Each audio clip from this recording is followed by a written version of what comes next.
everyone, it's me, the Otaku Faggo here, and today we're going to be continuing the Genshin Impact story quest. Naya is right around the freaking corner, so I gotta get this shit done, so I'll be prepared. But please don't forget to like, comment, and subscribe in this video, trying to hit 11k subs by the end of this year. So, without further ado, we're gonna jump into the last part of this, hopefully it's not too long, and let's see what happens. Let's freaking go!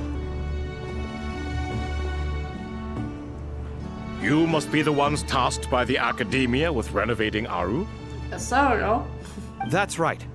Good afternoon. I'm Kaveh, and these two are Termezi and Naisaburi. Hey, I'll hate them. Come and introduce yourself. Go. We've met before. This is Thoth, the Ibis King. Everyone Everyone knows these two. Afternoon, gentlemen. I've only ever seen these two in murals. Ah, the paintings in the temple. They show us chatting, playing cards, playing chess. Precisely the activities we most enjoy, funnily enough. No, only you enjoy playing chess. We were just humoring you. Okay, buddy. I wouldn't go that far. Back to the matter at hand. A preliminary assessment by the Academia indicates that this project requires expertise in various disciplines, including the deciphering of ancient texts, mechanical engineering, the restoration of ancient ruins, and elemental theory. The most capable minds in their respective fields are here before you. If there are no objections, we'd like to begin our work. Let's do that. The artisans who built Oh, I know Aru that. for Al-Ahmar gave their very lives to create this splendid work. Follow their example by giving your utmost devotion to this project. I didn't know that. We'll do our best, of course, but we certainly won't be sacrificing our lives. Such brazen words. Humans these days are a far cry from their ancestors. What little respect you show for King Deshret. Oh. No, that's not what he meant. Please, don't mind him. He shares your sentiments, just not your, penchant for hyperbole. Assuming that's what you were going for? I just think it's important to manage expectations. Forgive my lack of courtesy, but we simply can't sacrifice our lives to the gods on completion of the project like people in the legends of old. Yeah. Here's a first draft of the project proposal for your perusal. Please let us know if you have any requests. Normally, I'd have made it look a lot more visually appealing, but we were really pressed for time on this occasion. I hope you'll forgive me if it's a little rough around the edges. Naturally. If my fellow ministers deem this meager display of respect sufficient, I suppose I can consider agreeing to their proposal. Why are you so preoccupied with the ostentatious displays of respect to Al-Ahmar? We should be trying to make things easy for them. You never know. We might have to rely on these young people to look after us in our old age. Exactly. This is Aru's mainframe. Be reminded to use it with great caution. Okay. We certainly will. Thank you for your assistance. Oh boy. You may attempt to lay out punishment should you so desire, though I'm afraid it would be futile. You and I both know that certain components of Aru can only be operated by humans. King Deshret always believed in humanity. Still, the reason that Aru's modules are designed that way is not so much because he trusted them, but more because he was wary of you. Oh. Is that true? No wonder human artisans helped to build Aru then. He actually required human assistance to create his greatest work. I see. Naturally. Have you noticed that the Goat King keeps giving superficial responses?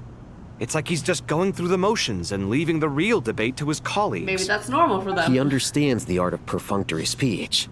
That's what earned him his position as the Minister of Ministers.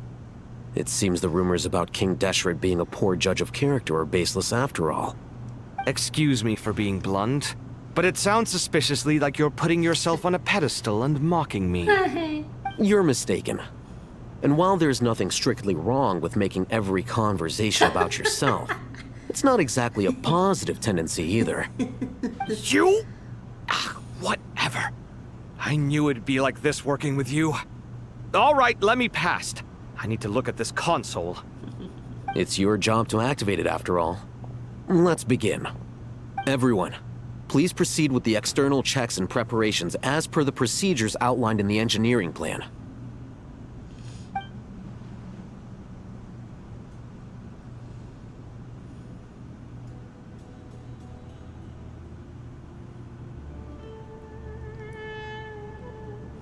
Hello there, No, youngsters.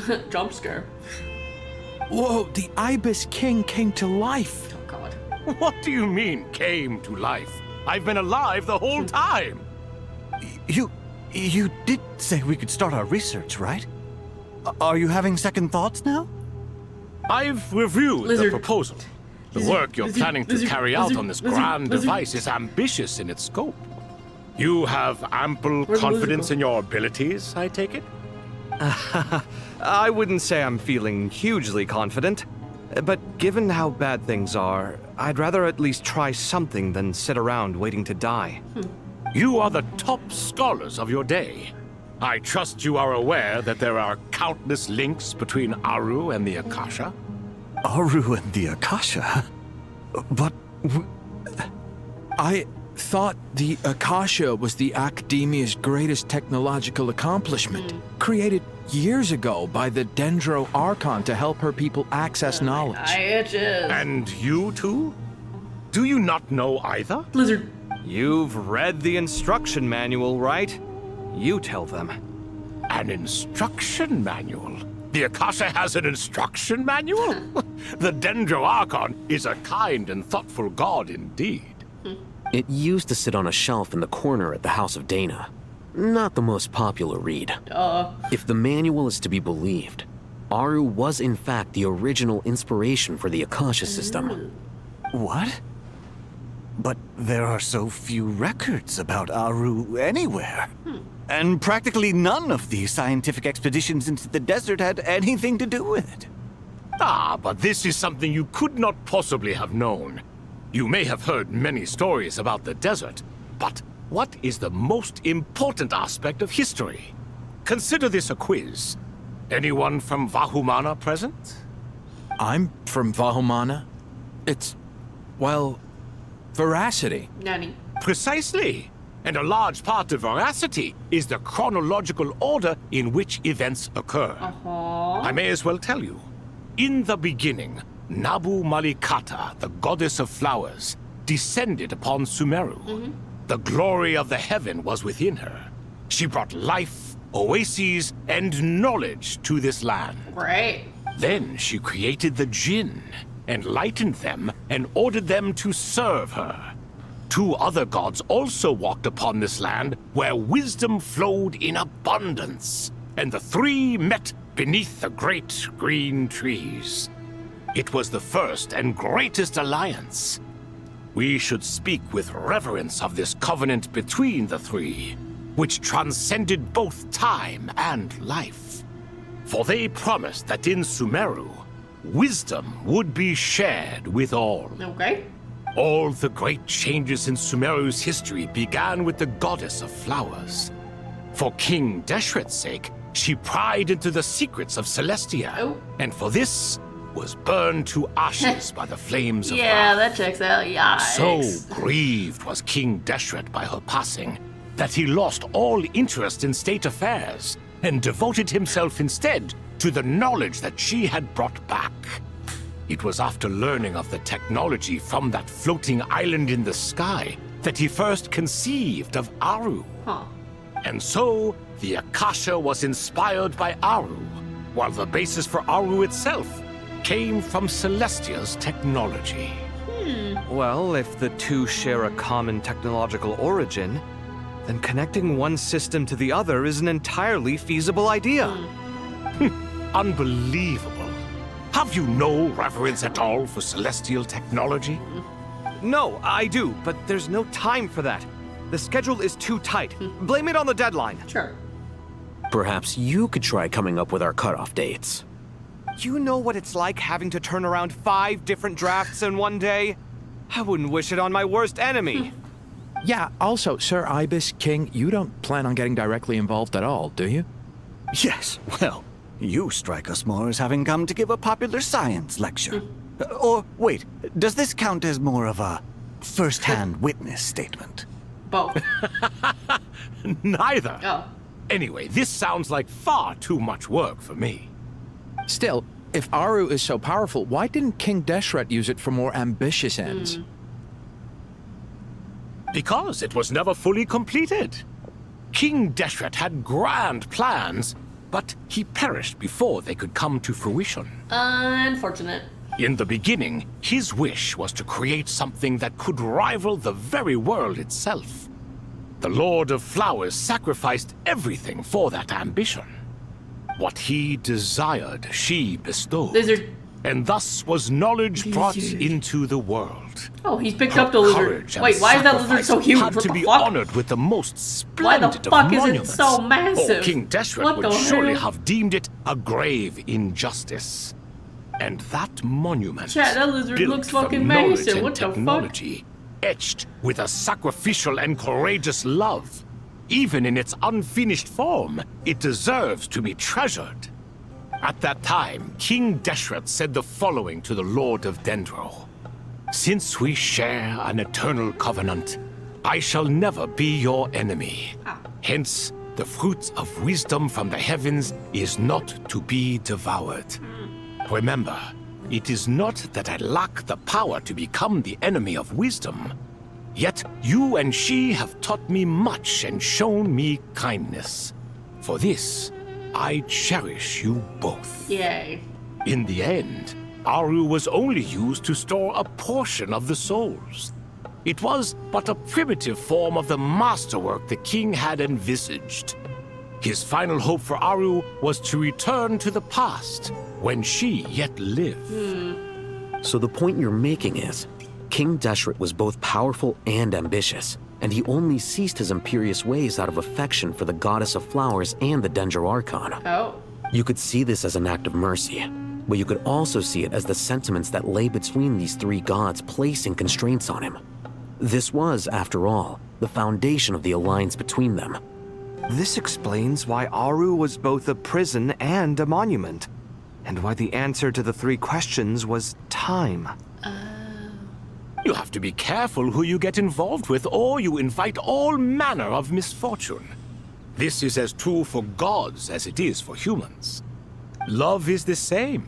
It is both a prison and a monument. All right, let us pause the story here for now. Seeing as you've been so diligent, I'll offer a little help. Who's in charge again? Is it you two? Two gays. Ah, yes, me and him. Gay. Guess. Now then, close your eyes. Oh. Wisdom hides in the space between the tangible and the intangible. It is to convey the incommunicable through the simplest of mediums. By the power of King Deshret, I shall grant you a glimpse into the unseen secrets that lie at the threshold of existence. Okay.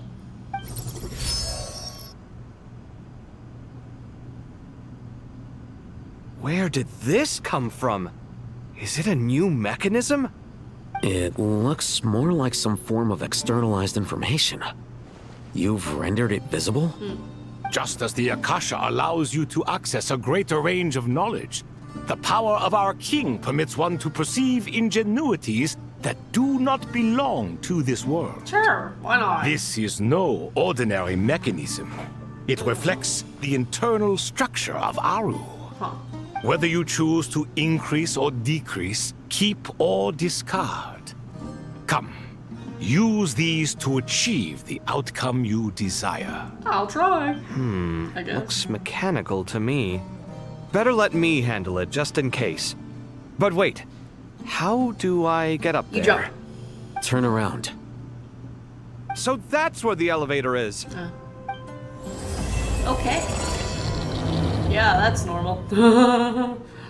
Obelisks were used to record important information in the ancient desert civilization. Hey, Alhaitham, there's some writing here I'll need you to decipher. The gays are working I've sent together. it to your screen. Do you see it? Got it. It's a little blurry, but I should manage. Take a look and tell me what it says. Oh, and I'll send any other similar text directly to you from now on.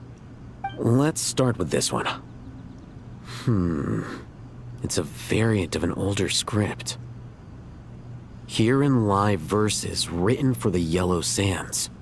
Looks like cultural information from the age of King Deshret. If so, I suggest you delete it. Words thrown together merely for fun. I had no idea Aru kept a record of this. Well, as long as you're certain that this is strictly private information, that's fine. It is unimportant. All right, well, I guess I'll start now. Found some more. Sending them over to you now. These are all reports about the Gurubad conflict. Can we delete them? I'd say so. Most of this information has already been archived anyway. What if there are details in there that Vahumana missed? What are we supposed to do if they come after us in the future? They'll just have to live with it. If we don't resolve these issues now, there won't even be an academia in the future, let alone a Vahumana Darshan. Yeah, you're right. Okay, done. There's some other similar monuments nearby. I'll check them out. Another monument. Hold on.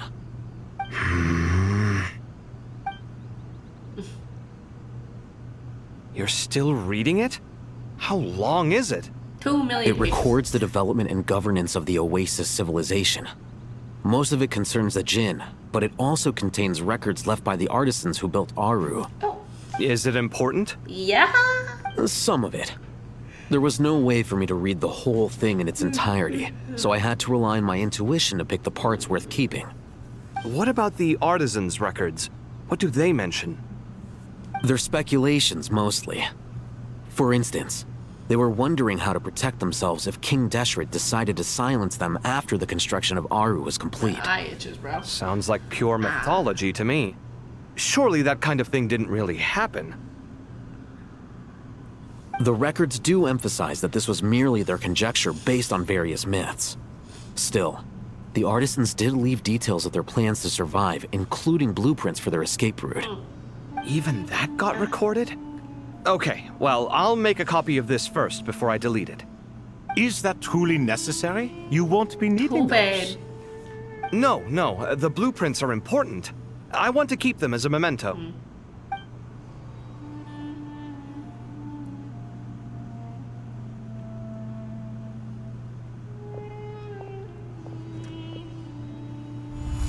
I think that should just about do it. It meets the requirements of the contingency plans, so we should be good. I gotta say, it's the strangest feeling, this cross between reality and the intangible. It's like drifting between life and death, or in and out of a dream, using my own hands to manipulate illusions that are forever out of reach. Chasing dreams in the most literal sense. Definitely a novel experience. What happens if my spirit just floats Well, we away? hope not. That won't happen. Anyway, I wouldn't celebrate just yet if I were you. There's likely to be a phase 2 of this project. Alright. All right. I'd better keep my wits about me then.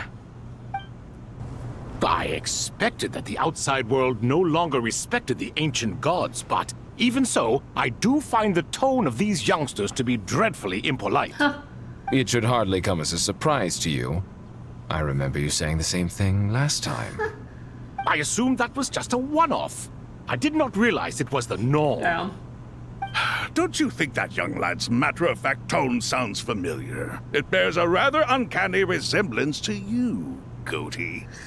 Surely a sign that he is a man of rare intelligence. The rest of them, though, much better. The blonde-haired one, for instance. So sincere. That's the kind of kid I can respect. Oh, really? Well, what about your disciple, Nefer? She's about the furthest from sincerity that a person can get. Ah, and now you hit the crux of the issue. Thoth is spouting lies again. He cares nothing for sincerity. He likes Nefer simply because her personality is just like Damn, his. that's crazy. Thus, in giving his approval to Nefer, Thoth is simply validating himself. The rest is but smoke and mirrors. You have some nerve saying that. There really is no helping you two. Shut up, chess rookie. What nonsense is this? How dare you tell me to shut up? How can you engage in such banal chitter-chatter at a time like this?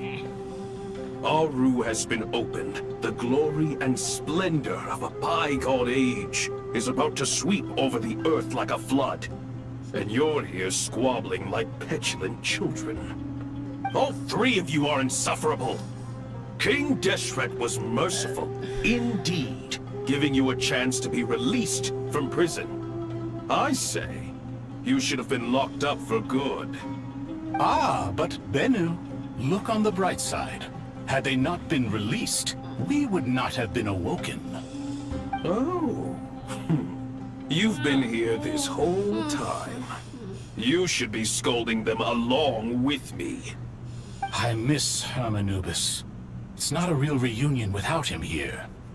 And now you're avoiding the topic and talking to yourself. Why King Deshret designed your personality like this, I will never understand. Isn't this simply proof that our king supports my free will? Oh, look at those two rust buckets. Suddenly, you two do not seem so bad after all. Damn. Here, here. If being stuck together for thousands of years fosters no friendship, I cannot say what would. Naturally. How's it going? Are things progressing smoothly? Well enough, I suppose. You know how it is. The work itself is only half the problem. The other half is having to work with Al-Haytham. Your husband. I'm sure the feeling is mutual. Honestly, though, I thought you two had already worked things out. As if. Turns out working closely together is the best way to expose any tensions lurking beneath the surface. Besides... Oh, the fanfics write themselves, bro. I just think that some people never change. Agreed. Case in point, you didn't make sure I was out of earshot before you started complaining about me. Old habits die hard. Actually, this is for your own good. Maybe if you spend a little more time listening to what other people have to say, you might actually realize that you're the problem. Naivete is another old habit of yours. I had assumed that you both volunteered for this project, like us forest rangers. But now I'm getting the sense that wasn't the case. Definitely not. We were assigned to it by Lesser Lord Kusanali and Nephis. Yeah. As much as I'd love to be doing normal work for normal clients, these Titan projects are all that's on offer right now. Though I'm sure they wouldn't be roping us in if they had any better options. Just goes to show how short-staffed the academia really is. I'm sure you've prepared yourself mentally, but I still feel the need to advise you to lower your expectations. It might make the process of working together a little less intolerable. I know! Same to you! But if you already understood that, you should also know not to say the quiet part out loud. Why don't you come help me with my forest patrols? Might help you avoid any further disagreements. Good suggestion, but unfortunately, differences of opinion will always exist. Yeah. Changing the nature of the work won't get rid of them. Yeah. For once, I actually agree. There is zero chance of us ever resolving our differences. Zero! Okay, buddy. But even so, the work must be done. Care for some You coffee? two kiss and stuff, we all know it, okay? I'm glad to see you making progress. Don't act so smug! It'd be nice if you made some too. I feel like even I've made some progress today. In the past, I never would have dared to try and mediate a conflict between you two while you're both right there in front of me. Apologizing probably makes it sound like I'm in the wrong, but... I'm sorry. I was just kidding. Truth be told, I don't have any work to do at the moment, so I'm just here to kill some time. How's Kale? She's studying with Nicole. I'm not sure how she's getting along, but she seems to be in good spirits at least. I wouldn't worry. Angelic affairs are probably above your pay grade anyway. I know what you mean, but Sino and I are still a little concerned for her. Because you're her He said he'd go guys. keep Kale company after he's finished training the mercenaries.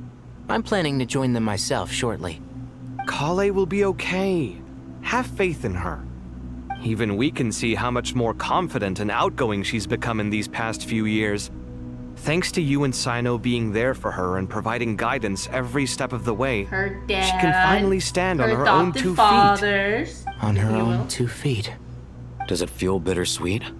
Watching the younger generation grow up and move on. No, not yet, at least.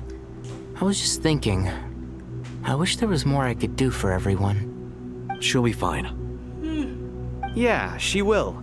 Just try to relax. Well, now what? Paimon. What do now? Traveler from afar, do you worry for the fate of Sumeru as well? Maybe. Whoa! It's Sobek the Crocodile King! Greetings, Crocodile King. Hello. Please be at ease. I'm just here to chat with you about Lesser Lord Kusanali. Okay. Sounds like you really care about her. Yes, although to be exact, it is a mixture of both concern and curiosity that I feel. Speaking of Nahida, Paimon was wondering how she's doing. Wait a moment.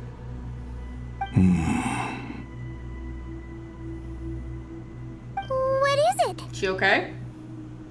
I tried calling out to a pep, but there was no response. This can only mean that she is focusing all her energy on taking care of Lesser Lord Kusanali. All the gods who served King Deshret seemed super surprised to hear that Apep agreed to help Nahida. Guessing she made a bad impression on you or something. Are you aware of the history between her and our king? I'm aware. Then you are learned indeed. I'm glad to know that Sumeru has the support of someone like you.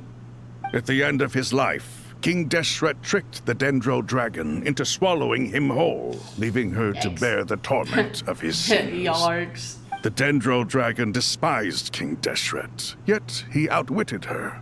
Rather than bringing disaster to the land, he chose to deceive her and thereby ensure his annihilation.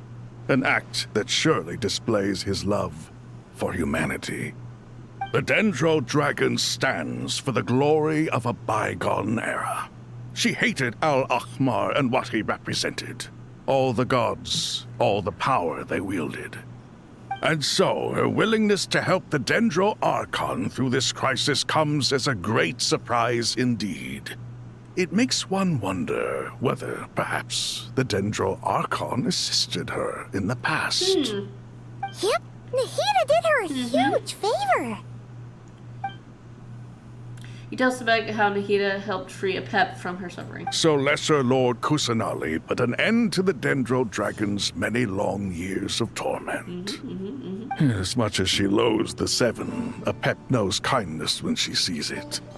No wonder she was willing to make an exception. Yeah, that's the sense we got from dealing with her too. She is not incapable of coexisting with other living things. Rather, she actively chooses to avoid coexistence. And this despite the fact that she symbolizes life itself. How ironic. All of this being said, I wouldn't expect too much from her if I were you. Nothing will change her hatred towards humanity and gods. Okay. We'll keep that in mind. Duly noted, thank you. Anyway, how much longer do you think Nahida needs to stay with Apep? Hopefully not much longer. Maybe we should go and pick her up. For all we know, the Fatui might still be in the desert. Just to be on the safe side, why don't we grab anyone who isn't busy right now and go look for her? Okay. I'm alright, Paimon. Oh. Huh? Was that Nahida, what the voice? fuck? Hello? It seems the treatment was effective. Since when do my deeds require your evaluation? Scary. Not really. Here will do just fine. Thanks, Apep. I had no intention of taking you any further. One ought not expect greater generosity than they have earned. You always hide your kindness away like an oasis within a sandstorm. Only those who make it through the swirling winds can know just how beautiful that oasis is. I'm glad you're okay, Nahida. And how much hope it brings. I'm glad you're fine. You dare appraise my being? No, I'm expressing my gratitude. I want to thank you for sharing your precious life force with me.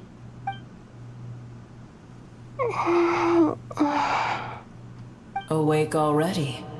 You are more resilient than I thought. Pep.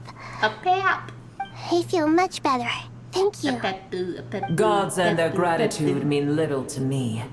I would rather you give me your assurance that the situation with Irminsul and Sumeru's ley lines will be competently managed.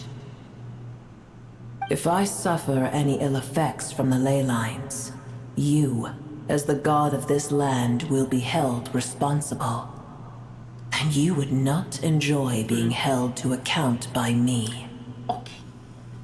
I understand what you require, but I would assume this task even if you did not demand it. Sumeru is my responsibility. I must resume my duties as soon as possible. A farcical notion. God of Sumeru, I hope you realize how unextraordinary your strength is. And yet, maybe it is precisely what defines me. A god of wisdom is not meant to rule by force. Then hold steady. We go forth. Well, I'll be. Is that a pep? Yeah. Do my eyes deceive me? Of all places, the Dendro Dragon has decided to visit the mausoleum of King Deshret? I see that after all this time, El Ahmar's menagerie of ministers remain as vile as ever. It's a pleasure, Dendro Dragon. Had you arrived but a little sooner, you might have attended a meeting of the Seven Pillars. Yeah, well. What a nauseating thought. You I are wonder not if the this first is like insects I all have we'll had the ever see of displeasure a of pet, dealing like with this today. like 2D Swarm of them flat tugged ass on my image tail of on my her. way over. Goodness knows what hovels they crawled from. Why do Okay. all the creatures of this world remain That's so strange. lonely after all this time? What did you do with them? I cast them away. What would you have me do? Keep them as trinkets? Yes. Boer, this is where we shall part ways. To be clear, I do not wish to see you or anyone else here ever again. Oh. Unless absolutely necessary. Okay. Then I wish you peace as you return to your dwelling place. Thanks for helping, Nahida. It matters not to me. Simply refrain from bothering me again. And she was never seen ever A again. force to be reckoned with. At times like this, I feel glad that she has no interest in any of this. Hold on, just hold on, okay? Oh. We're almost there. Hello? What the fuck? We made Sarush? it. Huh?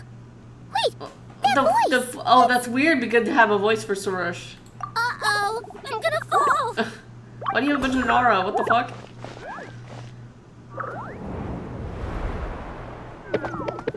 Okay. Why? I've got you. I'm fucking dead. That's a relief. A pair of safe hands indeed. Oh my god. The Dendro Archon's familiars. They are the last thing I expected to see here. Huh? Wait, what are the Aranara doing here? Yeah, what the fuck? Don't you guys hate the desert? Yeah, hole. Obviously I was worried about the Dendro Archon. I've been supporting them with my Pari powers the whole way here. Okay. Oh, they seem pretty nervous. Is it because there are too many people around? Not just people. It's all these non-human beings, too. It's hard on them. I can't believe you made such a long and dangerous journey just for my sake. I appreciate your support so much. Thank you all. Really? Is that the only reason y'all are here? I'll have to ask everyone to wait while I help our new arrival settle in. Once I'm done, I'll gather everyone to discuss our next steps. Okay. Traveler, Paimon, shall we find a place for our friends to stay? Sure. Awesome! Let's go! Well, First, I have some questions. You answer Nahida's questions, bringing up her speed, everything that's happening. Okay, I think that covers everything. Thank you. We can get going now. Yay.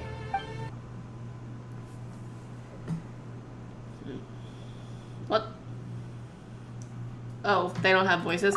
Wow, big dendro dragon threw us across the sky. So scary, and so many Nora here. Cheer up, our pass. They're all bleh, looking at us. Wait, well, what are they looking at us? Surely all those Nora can't see us. Nora are always so busy, walking here and there. Hide! Don't let Nora catch us. They can have the pot, but wait. No, the Nora can't take the pot. My sister said I have to look after it. The Nora are coming. Hello, everyone. It's only us.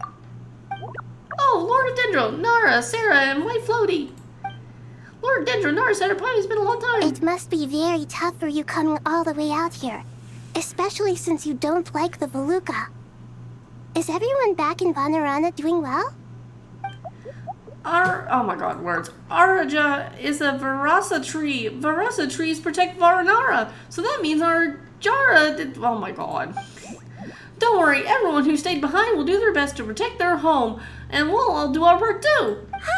Everyone's here. Good. Are you okay? You look like you were about to pass out back there. Then you're forgetting who I am. Don't underestimate me. So Roosh, the mighty Red Floaty. Oh, excuse me. Are you comparing me to Paimon? Well, our thing suits you. I suppose everyone is gathered here because of me. As we can see, the situation is critical, and everyone is very busy with their various tasks, so... Need help? Our pops can help. We can help. Our pops brought pot to make soup very delicious. All of us are here to help. All those names, yeah. We'll all help. I can't thank you enough. Right now, we're focused on restructuring Aru, processing excess information, and helping restore everyone's confidence. I'm sure you'll find it all very straightforward. I can help too. Just let me know where I'm needed. Together! Lord Dendro has something important to tell you. On our way to our Varanara, we saw some Nara talking in secret. Male Nara up to no good. Up to no good? Yes, two Nara sneaking around at Caravan Rebot. That definitely sounds suspicious. Shushi! Traveler, Paimon. I have other work to attend to here that needs to take priority. Could I trouble you to investigate the situation Arabalika spoke of? Sure. No problem. Leave it to us. Thank you. I'm counting on you.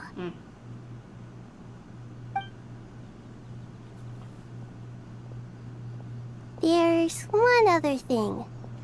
If you are to work alongside the people of Sumeru, you will need to make yourselves visible to them. Is that acceptable to everyone? No.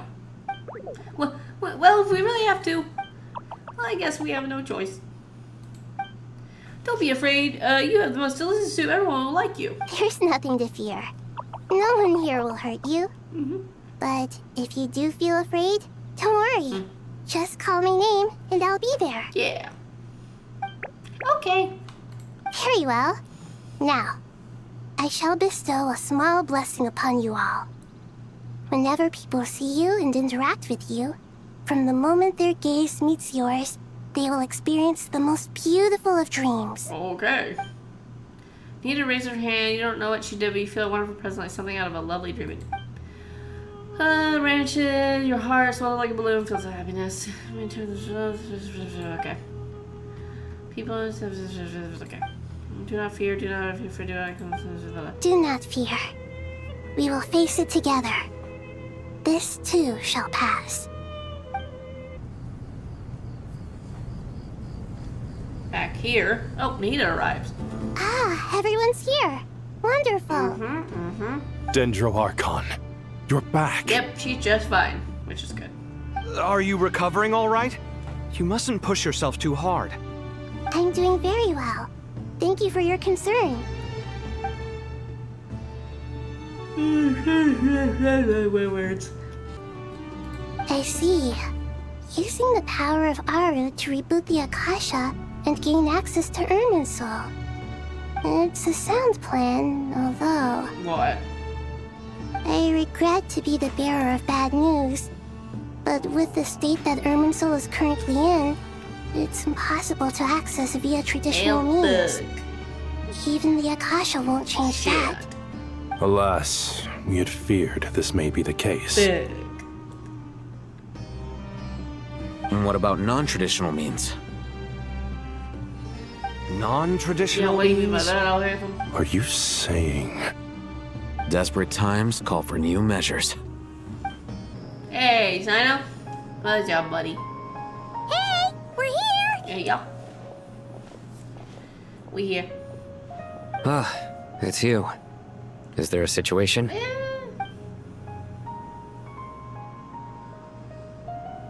The Aranara have good intuition when it comes to people. In other words, there may well be a traitor among us. He said the third! Among us, I say!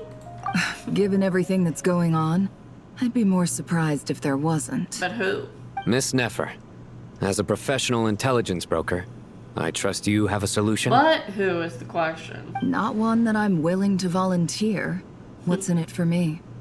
Let's say I'll treat this as a pilot project aimed at expanding your intelligence operations. Whatever business you're in, an avenue to demonstrate your abilities could never hurt. I like the sound of that. Glad we're on the same page. Given that you rarely set foot in Sumeru, practically no one at Caravan Rebot knows who you are. I take it you've read the files on everyone in the area? Yes. I also skimmed the list of evacuees, and are more or less up to date on where everyone stands. Any initial suspects? Limiting the scopes to males whose recent activity could be viewed as suspicious. I've identified 3 names. The Aranara saw 2 people talking, but currently we only have 1 suspect. The other person was probably just a messenger, and in all likelihood has already left Caravan Rebot. Well, fuck. Everyone is heading for the desert per the evacuation order. Anyone willing to turn back at this stage is almost certainly with the Fatui. There's no way it was a spur-of-the-moment decision to act at a time like this. This spy must have been planted long ago. We need to smoke him out from wherever he's hiding. Sounds like you have the beginnings of a plan. A blood. I see. Your suspicions are well-founded. I'd be watching him too if I were you. So far, we still lack solid evidence that he's been bribed.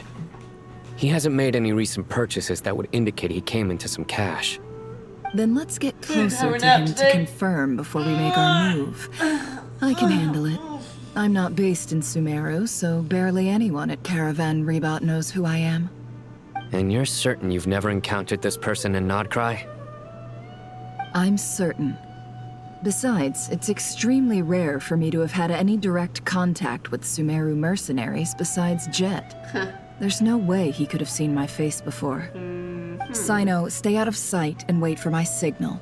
If he raises any red flags, I'll bring him toward the main road. Understood. I'll take it from there. Excellent.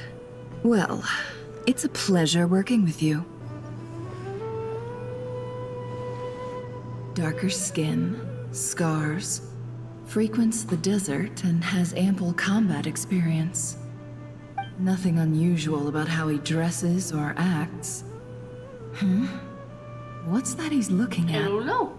A coin. Oh. Interesting. Could that be how his contact paid him? Conveniently discreet for someone trying to hide any unexplained income. And yet it could be highly valuable. Sorry to bother you. Has everyone here already left? I don't suppose you happen to see a lady wearing a hat? A hat? Ma'am, what are you doing in Caravan Rebot all by yourself? The main group evacuated some time ago. Didn't you pass them on the road? My friend and I lost some of our cargo along the way. I didn't want to miss out on potential business, so I told her to go on ahead and meet the client while I retraced our steps. I didn't think it would be so late by the time I found it. And then there was a terrible sandstorm. I guess I must have taken a wrong turn, because I didn't see any large groups on my way here. Forgive me for asking, but just to be on the safe side, could you describe this friend of yours? Sure. She has blonde hair, and she was wearing a hat and a white dress. You'd definitely know if you'd seen her. Huh? Yes, I think that does ring a bell. Ah, my apologies. During this exceptional time, the Core of 30 are under orders to be extra cautious when dealing with unknown people, whoever they might be. I understand. Well, sir, is there anything else you need to know? If not, I'd better try and catch up with them. Hey, wait! They left a good while ago now. You'll never catch up with them on your own. Why don't I give you a ride? I'm here to collect the last few people anyway. We have plenty of carts, so one more won't be a problem.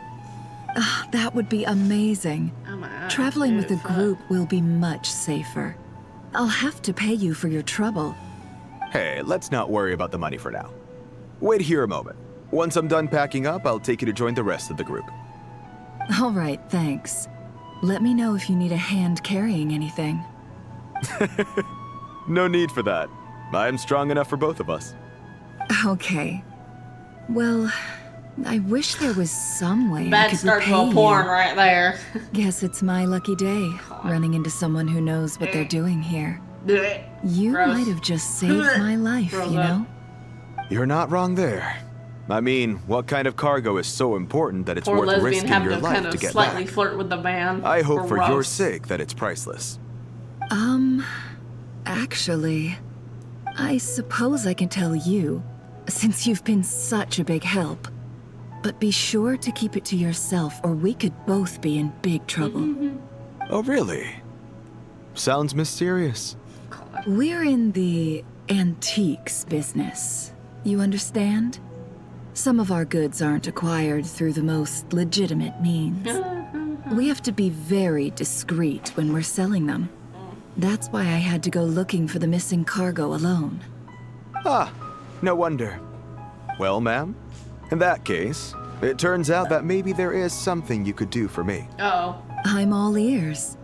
But to be clear, our commission isn't cheap. Think carefully before you ask. We don't want to ruin our relationship before we even hit the road. I'm sure that won't be a problem. My issue is, I have something that's a little difficult to sell on as well. Take a look at this. Old coin, picture does not cry, just making a very high rare item. First glance, so high price. Pure gold. That's quite something. Oh, wow. How'd you come across it? Dig it out of some ancient tomb? If you look hard enough, there are many treasures to be found in the mausoleum of King Deshret. It has no distinct Snezhnayan markings. That'll be why he's going with that story. And he clearly doesn't want to arouse suspicion, so he's on the lookout for an opportunity to make a quiet trade. Surely you have an existing business partner. Won't they take it off your hands? I hope I won't be attracting the wrath of my competitors by helping you sell this. The shop I used to work with is having cash flow issues at the moment after losing some money. I'm under enough pressure as it is without having to deal with them. On the off chance anything went wrong, I'd never get my money back. I understand. Gold is the last thing that traders with cash flow problems want to see. Well, in that case, I think we can work something out. As it happens, I'm just about done packing. Shall we make a move? Sure. Let's walk and talk. This evacuation was a huge operation. They needed a few people to stay behind and tie up loose ends. And I ended up being one of them. You're lucky you ran into us in time. I certainly am. I don't know how this happened. One thing led to another, and look how it ended up. I just hope our client doesn't get spooked and cancel their order. Fingers crossed. But either way, life goes on, and we all have to make a living somehow.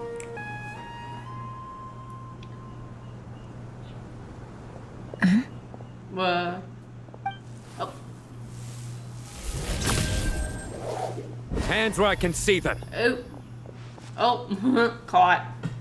Get caught, idiot. General Mahamatra! No, wait! What are Get you doing? caught, idiot. This is the coin? Good. Sadly, you won't have the chance to spend it. Nicely done. Looks like Sumeru's Matra are a well-oiled machine nowadays. Unmarked gold coins are quite difficult to trace. Thanks to you, we have secured the evidence. Here's what's gonna happen. Oh. Sign on us to the group and returns to leave the suspect. For long returns until he got out of the suspect. Southeast from here, leeward side of the hill. That's where he's meeting his contact. Great work. Candace tells me your interrogation skills are highly effective. Hers are quickly catching up. She's improved a lot in recent years. Looks like it's over to you for the next step. Because I'm quickest on my feet? Hey! Because you know how to trail a target. Hi. Plus, it'll be easier to monitor Oh, I their activity from the air. love seeing him. Oh my god, I love him. Fine. I'll be quick. Hey. One more thing. The Traveler just brought a message from the Dendro Archon. Once you're done with this, we're to meet up at the mausoleum of King Deshret. Got it. Will do. Are you sure you'll be okay on your own? Gee, I don't know. Maybe you should come with me. Okay. Then Paimon's coming with you. Really? You do know this is a stealth operation, right?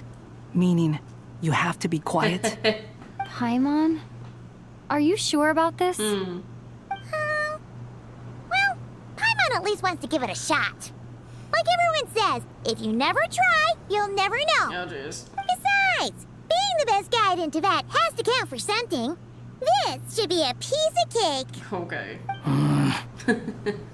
Fine. Join me if you want. But be warned.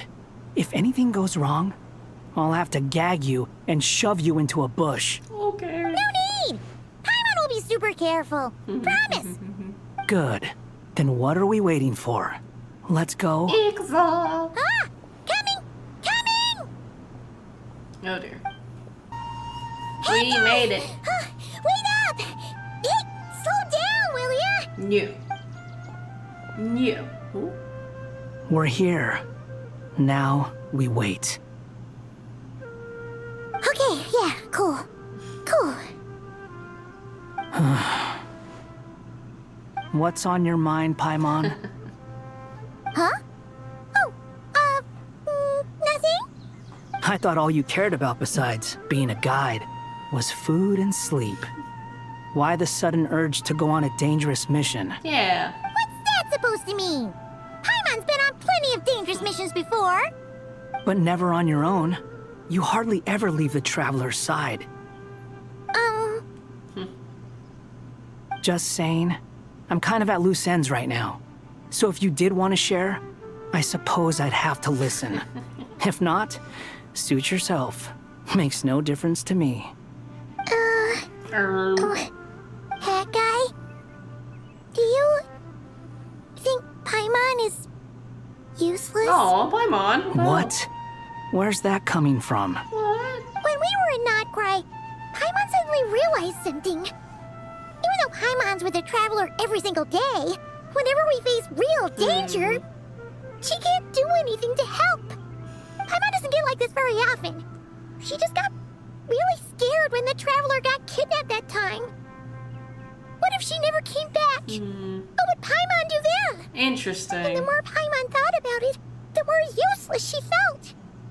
But Paimon doesn't want to be a burden. Paimon wants to be a friend who's actually useful. Does that make any sense? You know, that feeling of just being completely useless and... so ridiculous right now. I don't know. It's an interesting train of thought. You asked the right person. Boy, do I know that feeling. That guy. I'm not gonna try and encourage you. What I will say is this. When you start doubting yourself, you have two choices. Give up or change. Yeah. You have to make the decision to move forward. Otherwise, no amount of consolation from other people is gonna help you. So ask yourself, what do you want? To get stronger? To learn more? Whatever it is, go do it. You won't have any regrets if you can at least say that you tried. True. Very true. Alright. Spitting facts. Something's not right. Shouldn't they be here by now? Paimon, is it just me?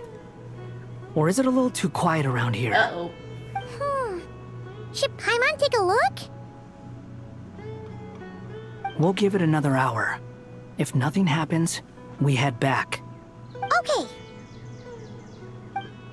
Time ticks by, but still nothing happens. How strange. We've been here for ages. Where the heck are they? Have we been stood up? Yeah. Maybe. What is it? Did you think of something? What? Something feels off about this whole situation, but I can't quite explain why. We know for sure that the guy Sinocot had something set up, yet somehow his contact is a no-show. So, either the handler got caught, or, more likely, they decided to cut our guy loose. Yeah. How would they know to Yeah, do exactly. that? Like, the fuck? Wouldn't they at least send someone here to check things out? Yeah, like, who? That's the problem. They couldn't possibly know what's happening here. Unless... This feels all too familiar. Come on, let's head back. Even though this isn't a formal meeting, I'd still like to start by saying how grateful I am to each and every one of you. Thank you all for coming here and standing by our side. You're welcome. Shesibank and Bennu are currently assisting the scholars with the maintenance of Aru. Please forgive their absence. As for Hermanubis, may he rest in peace. We remember him with great fondness. There have been times when I imagined what it might be like to meet you all.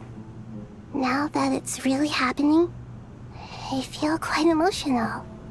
Time has taken many things away, but that which remains is all the more resilient. I must say, there is one thing that rather surprises me. You appear to be in good spirits, Lesser Lord Kusadali. But even so, I can sense that the life force given to you by the Dendral Dragon has far from fully resolved the problem of your vitality. Oh. Oh no! So even a Pep's power didn't work? Don't worry, Paimon. It worked very well indeed. The issue is how closely I am tied to Irminsul. Yeah. Until the problem with it is resolved, there is no way I can fully recover. Well, fuck. Sumeru has undergone tremendous changes during your absence. When gods pass away, inevitably, people's faith in them grows weaker. You must have sensed it already. Your power is not what it once was. Regrettably, this is true. I too have grown weaker due to the effects of Irminsul. Right now, we're all in quite a sorry state. Then what do you suggest? We take all the help we can get. Sumeru is our shared home. You and I, gods and humans alike. We must unite all our strength in this moment. Yeah. Though Al-Ahmar is no longer with us, the alliance between the three gods remains in force. Regardless, as subjects of our king, we have a responsibility to support Sumeru through this catastrophe. Not to mention that it was the people of Sumeru who released us from this prison of Aru. Times have changed, and the people of today possess greater wisdom than those of the past. You really know how to give a rousing speech, Goti. Now then, let us learn more about your plan. The brightest minds of the Sumeru Academia are busy opening and renovating Aru. They claim it has something to do with Irminsul? Correct. Irminsul has existed in Teyvat since the very beginning. But during the Age of the Dragons, it did not possess the significance it holds today. After the heavenly principles arrived, the power of the Light Realm was divided into elemental energy, and Irminsul was refashioned as a device that records and preserves all information. Since then, everything in this world has been inextricably linked to it. As the Dendro Archon, I have a duty to protect Irminsul. To Sumeru, it is both a national treasure and undeniably a major threat. Teyvat has seen many upheavals in the last few years.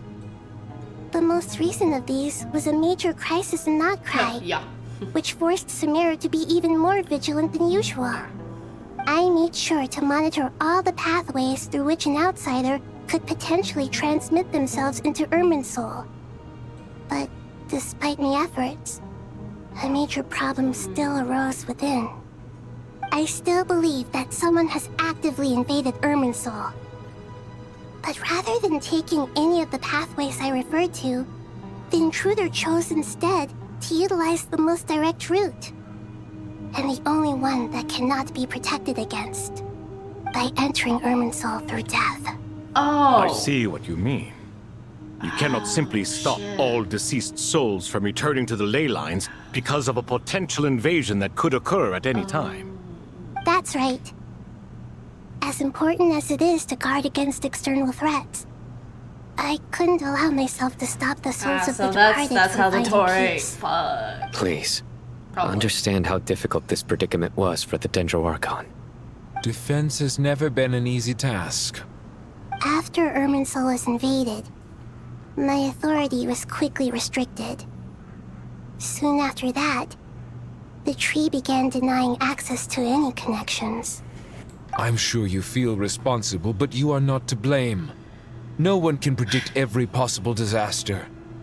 There will always be trials and tribulations for the world to endure. But the people of Sumeru should not have to endure this. We must find a way to break through the lockdown and connect to Irminsul. And this is why you need Aru. Yes. The only thing in Sumeru capable of rivaling Irminsul in terms of overall function and performance is Al-Akhmar's legacy, Aru. All I managed to do before falling into a coma was make some minor adjustments to Irminsul. Using Aru is a last resort, and a move that comes with enormous risks. The scholar's initial plan was to borrow Aru's power to reboot the Akasha, then use the Akasha to connect to Irminsul and investigate. Unfortunately, Irminsul has suffered far greater damage than they first thought, rendering that plan futile. To rise to the challenge, we had to resort to a more extreme and far costlier means. This has led to a number of new contingency plans. To reclaim Irminsul, our brightest scholars have made further modifications to Aru with multiple goals in mind. I thank you all for giving them your blessing in this endeavor. Human wisdom has clearly improved over the millennia. You have not only our support, but that of the Jinn, the Aranara, and the Pari. Together, we will do everything in our power to save Irminsul. By the way, when you spoke earlier of an intruder, it almost sounded as if you knew who you were dealing with and what they were capable of. The Torre. Well, since It's you the asked. Torre. Oh shit. Chat? Uh-oh. Oh my god. Oh my god. Oh, that's a whole ass tree.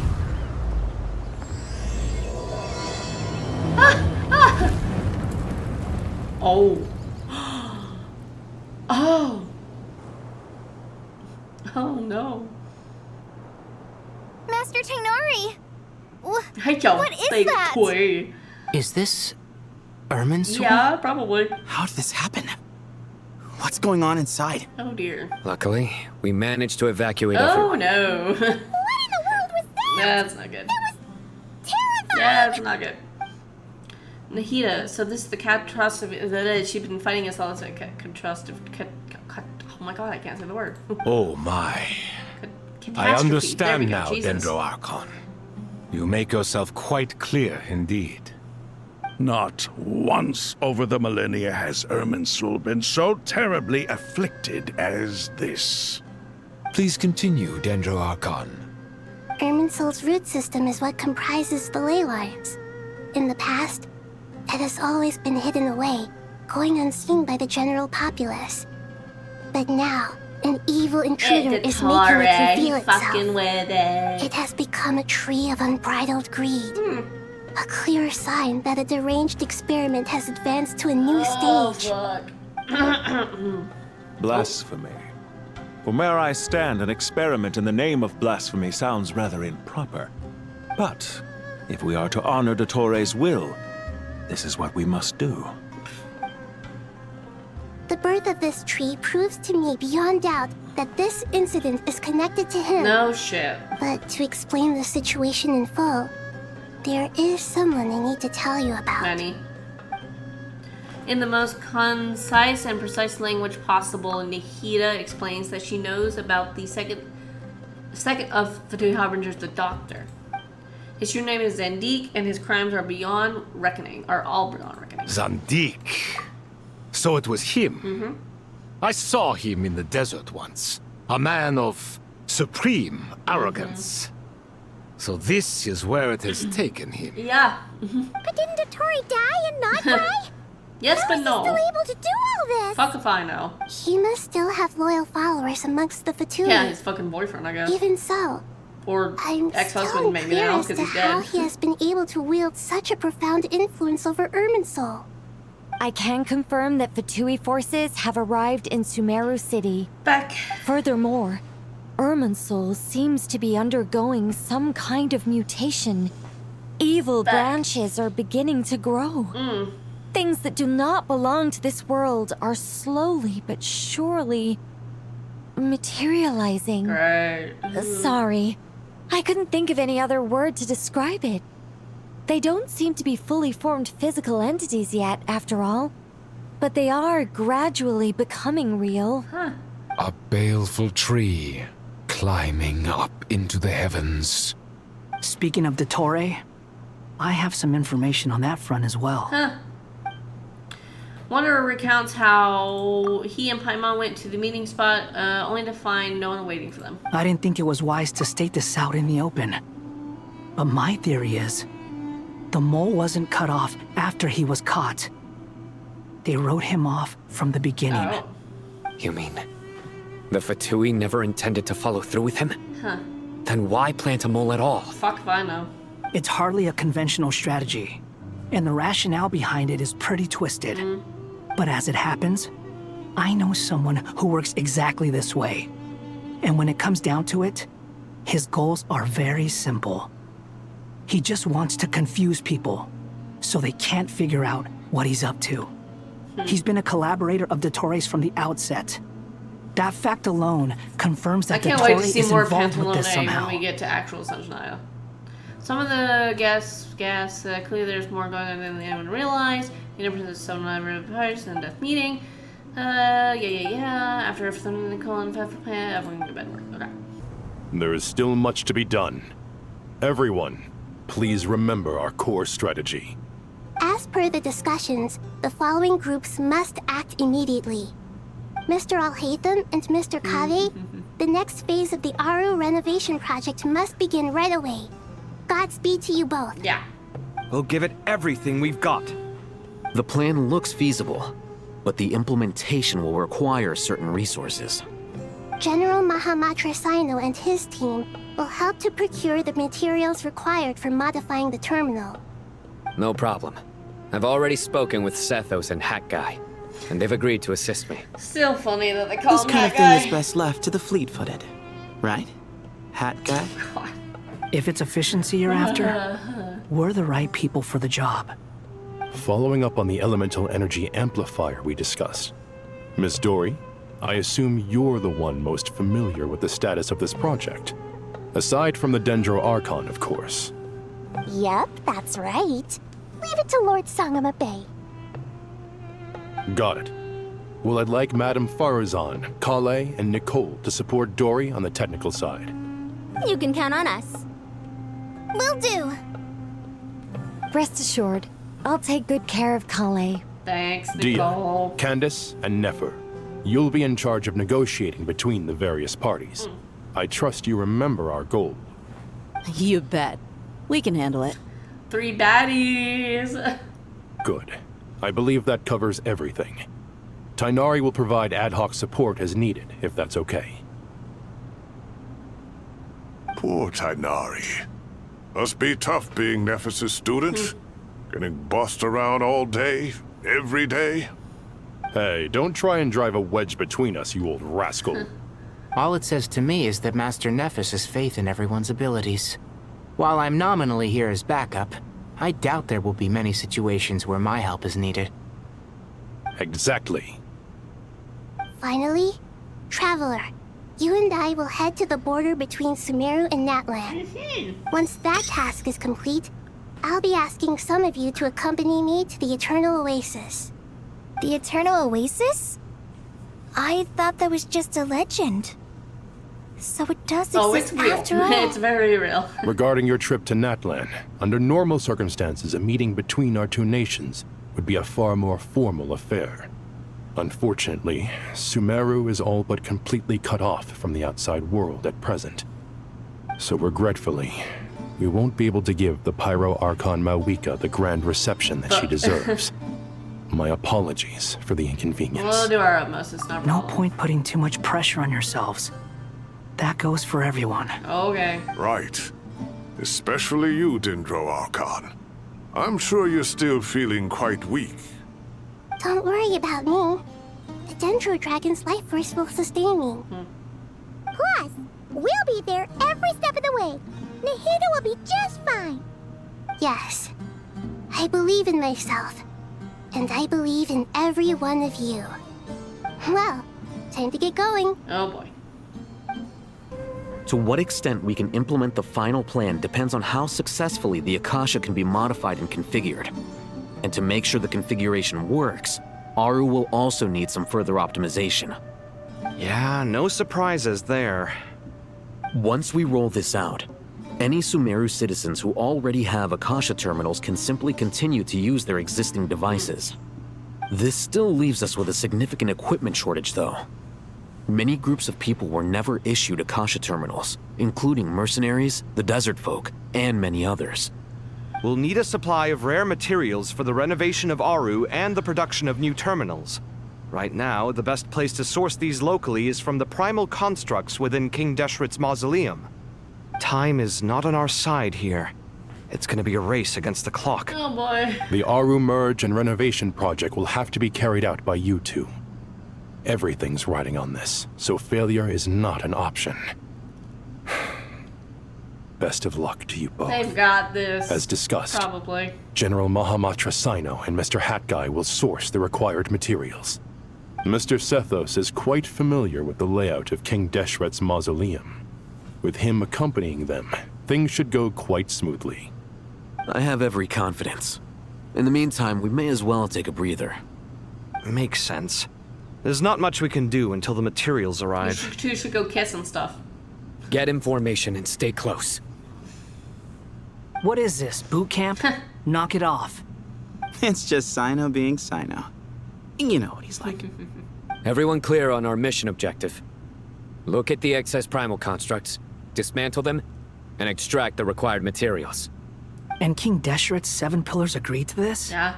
If they're just sitting there doing nothing, we might as well put them to use. Thoth's words, not mine. How many do we need again? I don't know. Enough to make an Akasha terminal for everyone who doesn't own A one. billion. I remember you telling me how revolutionary these Akasha terminals were. You've used one before, right? The Academia declared the Akasha to be the most powerful and comprehensive wisdom dissemination system in history. That should give you an idea of how powerful it is. Certainly sounds impressive. Neither Hat Guy nor I have ever had an Akasha terminal. Yeah. Well, if it all goes to plan, that's about to change. Oh, goody! Thank you so much for handling the delivery. What a long way it was. You've really outdone yourselves. I'm well aware what a bumpy, dangerous journey it must have been. Now, I would have loved to oversee the process myself, but of course, those of us who know the plan can't leave the mausoleum. Oh, trust me, I'm patting myself on the back for my assembly work here. Simply flawless work. Poggers. But will you really be needing all of this? Yeah. Probably. According to our plan, yes, this is the quantity required. I have no complaints about the quality either. Only the price.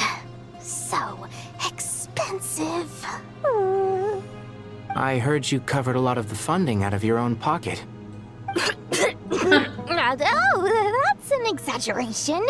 The academia provided most of the funds. I just offered a small token of my goodwill. Sure you did. Of course, the real tragedy is how little profit I'm making on this. You know, it's a serious crisis when you can't even make money out of it. It's really quite a beautiful design. And I'm intrigued by how such a diminutive device is able to output the power of the Light Realm. Did you attend the lecture on Light Realm energy, Madame Farzan? I don't believe I saw you there. Of course I attended. I was just a little late, so I had to listen to the whole thing from outside the back door. Anyway, I have a perfectly good understanding of Light Realm, elemental and abyssal energy, as well as the relationship between the three. Good to know. Master told me in private that the conversion process between Light Realm energy and elemental energy involves highly classified knowledge that shouldn't be disseminated too widely. But even so, the scholars still shared said information. Well, you can't enforce a rule that everyone breaks. Is that the idea? At first, the Dendro Archon was reluctant to explain it in great depth for safety reasons. Later, she came to terms with it, and simply informed my master that we would all have to face the question of survival together. To protect someone from such dangers means keeping them in the dark. But for someone to know and embody the wisdom within, they must understand its very essence. It's an information hazard. We're exposed to danger just by knowing the facts. And just like bait, it lures us in by offering us the solution to our problems. But if you're not careful, you'll end up pursuing it down a dark path. A tricky problem. But today, this big problem has been broken down into many smaller, more trivial ones. What do you mean? Ah, I get it.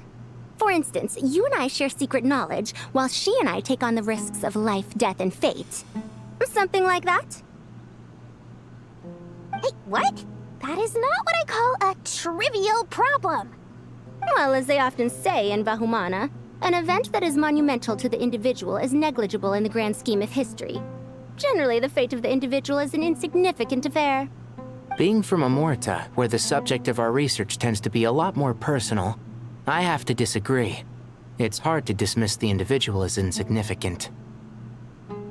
In other words, the big problem of survival has been broken down into many small, interconnected factors, and each one of us represents one of those factors.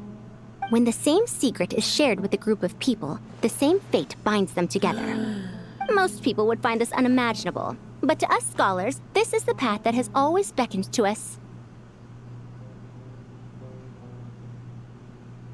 Sharing knowledge is a good way to fight against fate. I will always believe in that. All right, I think that's everything. Yay. Thanks a lot. But don't go anywhere just yet. I'll still be needing you to calibrate the equipment. Okay, the materials are ready. We can proceed with the next phase. Al-Haytham, how are you getting along? Most of the information in Aru is written in ancient desert scripts. Some of this is written in a tribal language, while other parts seem to be a variant of an Oasis script, based on the glyph forms. Oh. Not lost to history, I hope. Some are. All we can do is infer the meaning based on the rules of related languages. Although, this section actually fills in some of the missing historical record. I'm transcribing it so we can bring it back to the academia. After Aru started up, 2 more lines of text appeared here. Can you read them? No, he can't. Humans may not read what is written by the gods, except by not reading. What? Victory should not be easy to attain, for it symbolizes divine wisdom.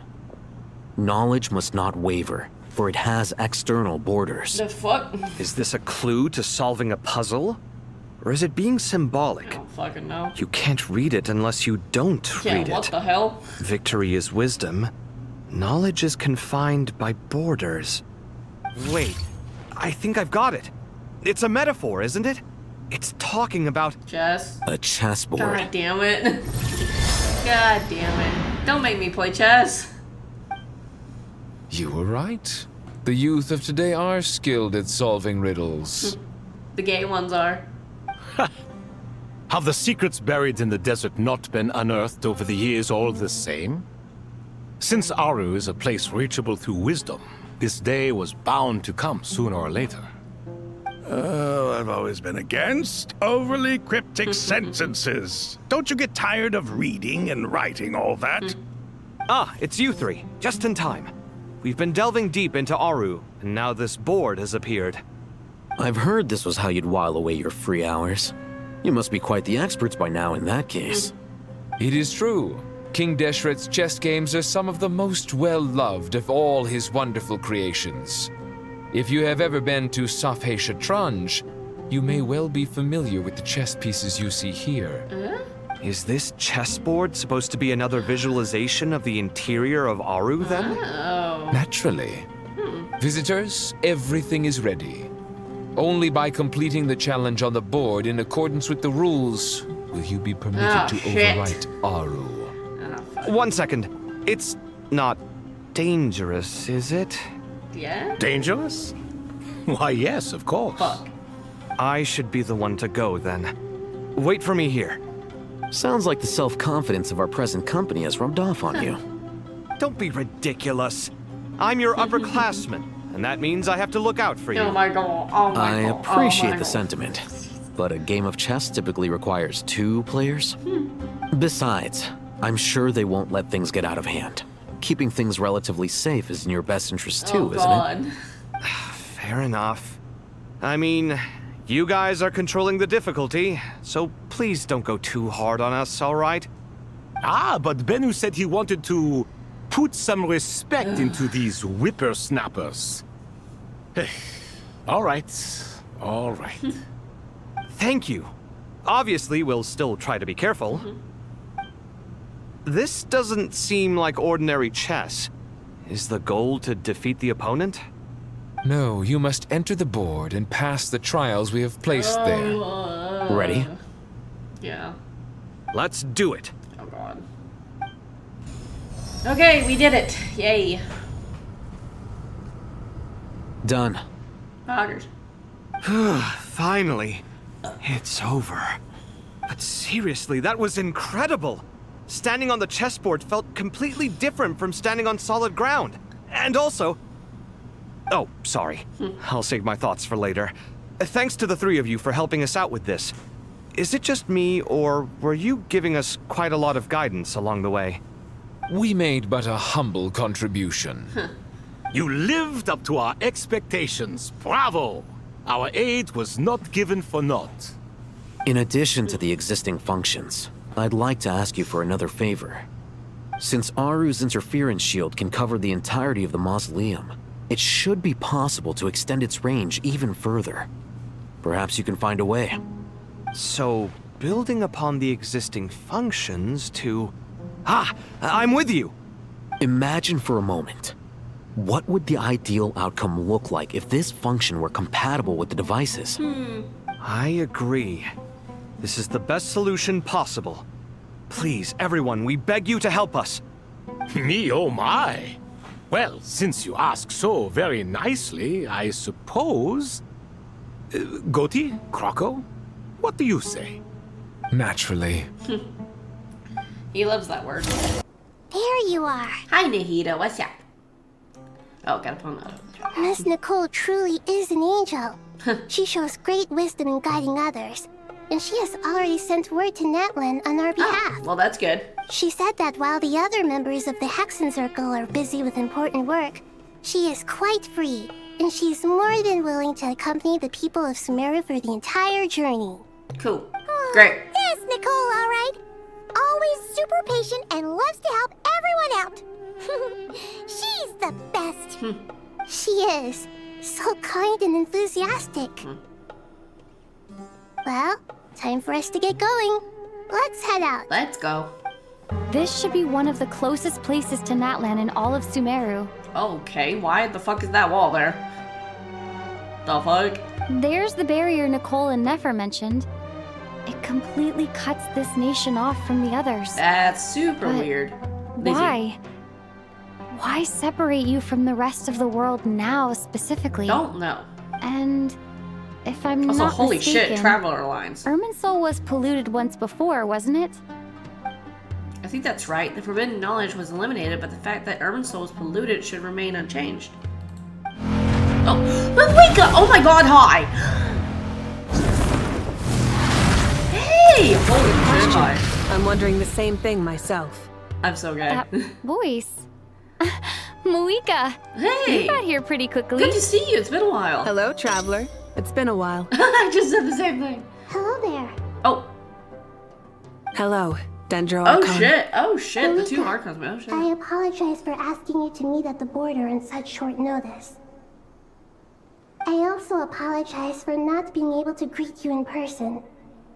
The form in which you see me now is one carried by the Traveler. The real me is inside the mausoleum of King Deshret, and I am reaching out to you with my mind from here. Okay. Irminsul has been infiltrated by the Doctor. Yeah. We must be on our guard, as he can spy on information in the world from within the tree. Fortunately, there is no record of the Traveler in Irminsul, and you are still within Natlan's borders. My records will be preserved in the Night Kingdom, rather than the ley lines. Yeah. As long as the Night Kingdom remains disconnected from the ley line cycle, the Doctor has no way of knowing my movements. Well, that's good. Exactly. Good. So, by meeting each other in this way, the meeting essentially never happened. No wonder Paimon didn't come. You were concerned that her activity would be recorded by Irminsul. The Natlanese have heard about the situation in Sumeru. With the borders sealed off, merchants have been forced to stop their shipments. It's pretty serious, and you're the ones bearing the brunt of it. I'd like to address the question you raised at the beginning. I can offer a brief explanation, although it will sound rather cruel. I don't reach this conclusion gladly, but Irminsul predates the heavenly principles. It existed long ago, when the dragons of Natlan were at the height of their power. So even when the people of Sumeru became ill because of pollution, it was not a critical issue from the perspective of Irminsul itself. As long as it continues to function normally, the barrier will not be activated. But this time, the Doctor's invasion has directly affected the tree. Ah, shit. That is what caused the barrier to deploy. The heavenly principles established a rule that when Irminsul is plunged into grave danger, a portion of power will be reserved to isolate Sumeru. That way, even if Sumeru is destroyed, the outside world at least has some time to catch its breath. We'd certainly need it. The heavenly principles created almost everything that exists in Teyvat today. To them, preserving the existence of the world and its inhabitants takes priority over protecting Sumeru. Meaning, protecting Sumeru now falls to you. Yes. My own power may be limited, especially compared to yours. But that doesn't mean that we're just gonna sit around and wait for the end. If necessary, I will utilize any and every means at my disposal. Nicole of the Hexen Circle didn't say exactly what this meeting was about. But after hearing everything you've said so far, I think I can guess where this is going. That's right. Nahida and I discussed it at length. We both know how presumptuous this is, but... What? You need the pyronosis, don't you? Oh, shit. Okay. Pause. Yes, you guessed correctly. Can we have it? Originally, I only intended to borrow it, but the situation is far graver than I foresaw. So instead, what I ask of you is to please give the pyronosis to Sumeru. Oh boy. Why do you sound so nervous? There's no need to be shy. Huh. Surely a gnosis is pretty important to a god. I guess, but it's not as if losing it would suddenly render us powerless. Uh-huh. But I'm sure you don't need me to tell you that.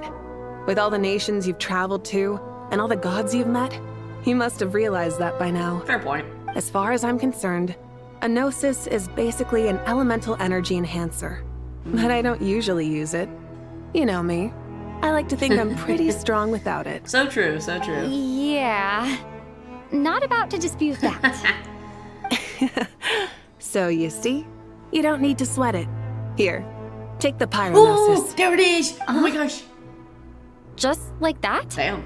Uh-huh, just like that. To tell the truth, I've always toyed with the idea of giving it to someone who needs it more than I do. Oh. I know you accompanied Nahida here to try and increase the chance of success. It's a good thing you did, because your involvement is one of the main reasons you've managed to persuade me. Huh. Are you sure about this? Handing over your gnosis just because of me? I won't try to quantify it, but trust me. Handing over the gnosis to Tumaini is far from the craziest idea I could think of. Okay. Besides, even if you hadn't come here personally, I think I still would have agreed to Nahida's request. Well, that's good. Irminsul doesn't just affect Sumeru. It impacts all of Teyvat. I know all too well how difficult it can be to protect the things you care about. So logically, morally, or however you want to cut it, helping you is the right thing to do. You don't need to tell me the specifics of your plan. Where the gnosis is involved, the tighter the secrecy, the higher your chances of success. Malika, my heartfelt thanks go to you and the people of Naplan. Don't mention it. But now for the hard Oh part. yeah, throw it? How do I actually give it to you? The Irminsul barrier is right in the under way. Under the sand, trust. I have an idea. Oh?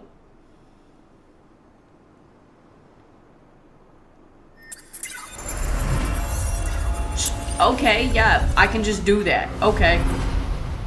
Just as I thought. Huh.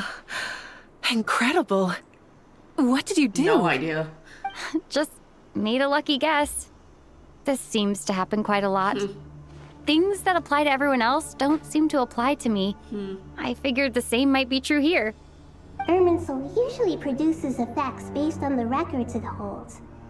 Since the Traveler is a descender, Irminsul contains no records of her, and thus has no way to impede her. Is that right? You really are full of surprises. Catch. Whee! Whoa! Don't just throw it, what the hell? Thank you, Moika. Thank you for trusting us with something so important. All right. No need to get so formal. It's not like we're strangers. Fair point, yeah. Besides, there's still one problem. You might be able to pass through the barrier, but I don't know about the Gnosis. Any other surprises for us, Traveler? Eat Let it. me try something. Consumes it. I have the pyronosis in my hand. It feels strangely ordinary. Not particularly heavy. And yet, this tiny thing symbolizes the mighty authority of a god. Which is crazy. I need to think hard about my memories of Pyro. My memories of journeying through Natlan. All those important experiences I've had. Ah, little guy! The Gnosis disappeared. Oh. Traveler, are you alright? Yes? I'm fine. The Pyrognosis disappeared into my body, just like phlogiston. Huh. Maybe it resonates with you because you've mastered the power of phlogiston. You might not be recorded in the ley lines, but you're still Artumini. Okay, sure. Works for me. Whew.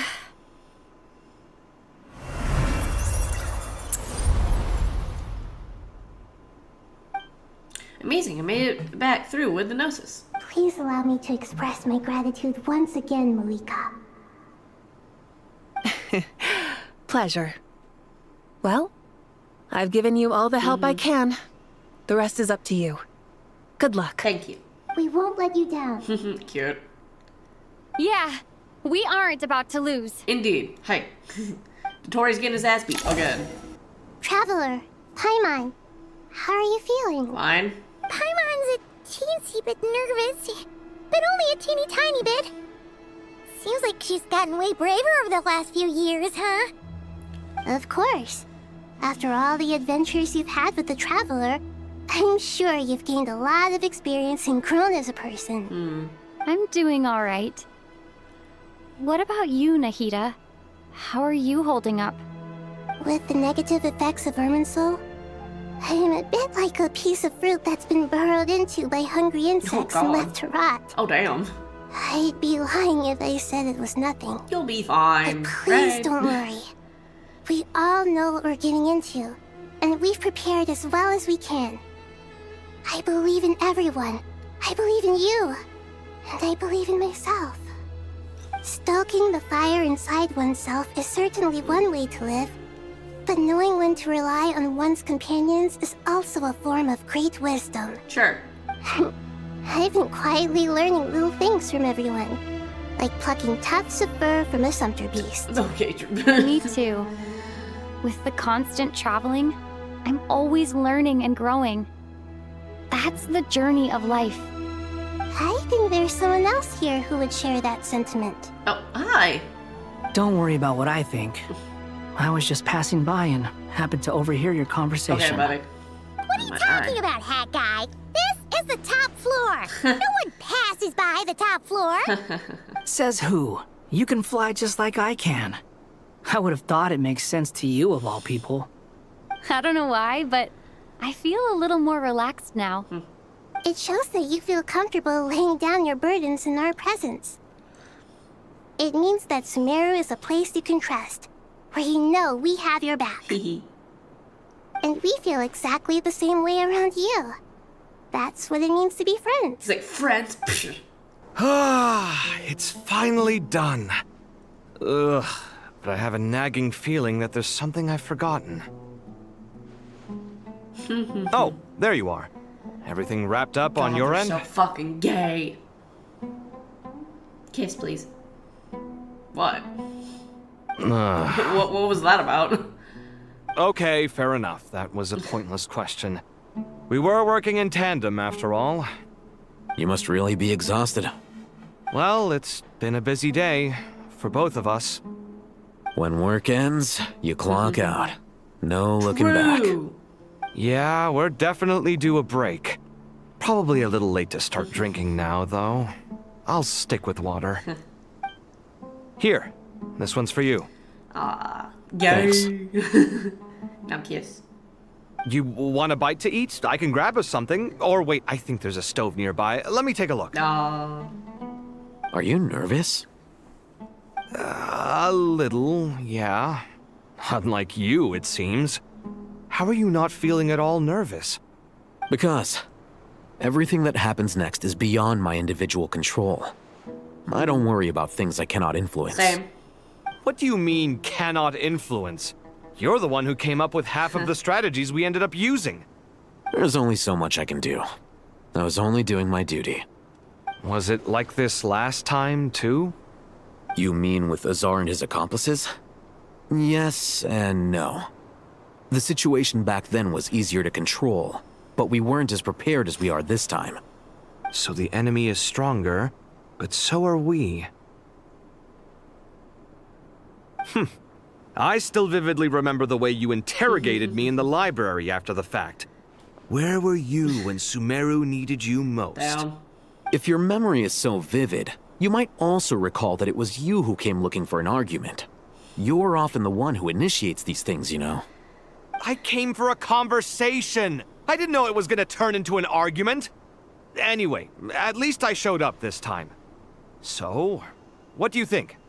What do I think? I think we're certainly better off for it. Aww. It's good having me around to help out, huh? Absolutely.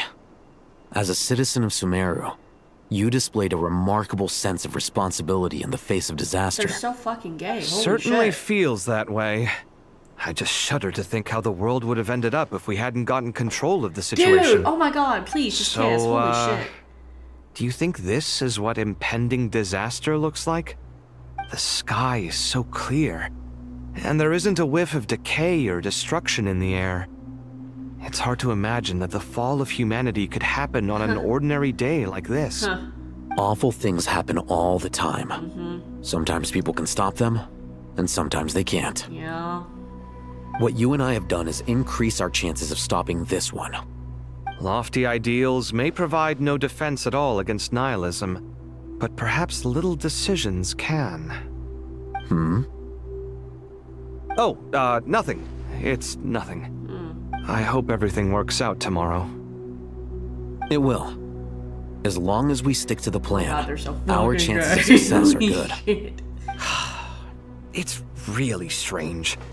You're my junior, yet you always seem to act more like an upperclassman than I do. I think it's mostly a matter of temperament. Ugh. Walked right into that one, didn't I? We'll make our move after sunrise tomorrow. Good. Is everything ready? As much as possible. That'll be enough. Don't let the pressure get to you. We'll take things one step at a time. That's how we've always done it. Master Tainari! Mr. Sino! So this is where you were. What you got there? I brought some juice and some water. Oh. Would you like some? Sure. I know how easily you get dehydrated in the desert, so you should definitely have some water. In which case, I'll have the juice. I gotta ask, though. Who's on juice-making duty at a time like this? Madame Farazan said she was feeling a little nervous, so I told her about the automatic juicer my friend invented. She took it right off me and started making carton after carton of juice. Damn. A juicer? Did Sucrose send that to you? Yeah. I hadn't had the chance to try it out before this incident occurred, but I couldn't bear to leave it behind in Gandharvaville. The juice is very sweet. Yummy juice. I think so too. Kale, how are you feeling? Physically, I'm okay, but it just still feels strange to me. Why would a great power like this come to someone like me? I don't know. I know the feeling well. That same question ran through my mind every day as a kid. At least now, you have someone who can relate to you. All the more reason that you should apply for Spontamod. Tainari fiercely opposes the idea, though. Those two things are completely unrelated. Dads. What are we all chatting about, Would anyone like any juice? Oh, you have some already. I had some earlier, ma'am. Maybe give the extra to someone else? Very well, very well. I shall be off then. Juice. There's this enormous power, and then there's little old you. You feel like there's no connection between the two. And that sense of dissonance is difficult to get used to. Yeah. But after all this time, I can't believe this stuff still gets to me sometimes. Makes me feel a little childish. Kale, just because we normally keep the conversation light doesn't mean we can't discuss deeper issues. Aww. I don't think it's childish at all. You were the victim of a terrible crime. It's normal to struggle with the fallout from it. You have absolutely nothing to be ashamed of. My professor once told me that no incident can be considered truly resolved until the victim says it's over. Your rage and your pain are completely justified. Thanks. Aw. Miss Nicole said that the same god remains which were once used to inflict so much pain upon me have now become a weapon with which I can protect everyone. It's like my own personal kind of evolution. She's a Pokemon. Every innocent person who's been hurt needs time to realize that it wasn't their fault. I was the same. But it's all about to be over. Tomorrow, it ends for good. Yay! I don't know if you've noticed, but you rarely stumble over your words anymore, and your outlook has become much more positive. It's a big change from how you used to be. Very true. And since this isn't over, you can settle the matter on your own terms. It's time you seized back control. I believe in you. Yeah. Sumeru is my home. And it's so important to me. I have to protect it. No. I will protect it. And once you're done, how about you come back and apply for Spantamon? Stop it with the sales pitch, would you? Hey, excuse me. There are still 3 unclaimed cups of juice here. Why don't you take one each? Ugh, my arms are getting sore from carrying them around everywhere. Madame Farazan, why are you... Here, let me take them off your hands. Thank you, Madame Farazan. Drink up and enjoy my handiwork. I think I'm going to make something else now instead. Please, try to relax, Madame Farazan. Your nerves are starting to get the better of you. I know.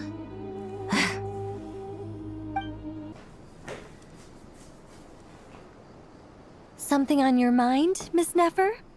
Nothing in particular. It's just... right now, the future feels strange and unfamiliar. But the future has not yet arrived.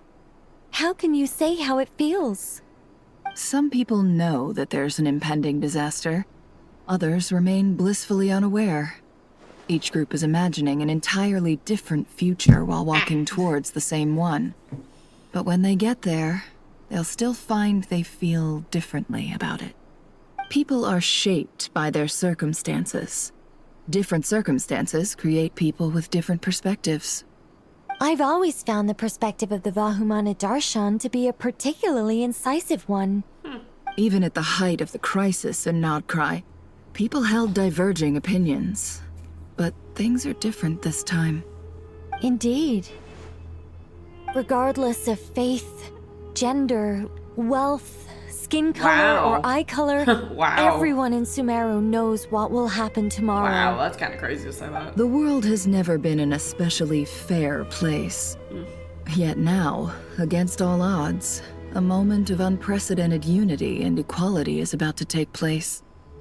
It's fascinating. If only my father could have lived to see this era. Era. To me, that term represents a much greater span of time. It can be an unsettling word. I would even say I'm afraid of it. Damn. Do angels even feel fear? Yes, at least I do.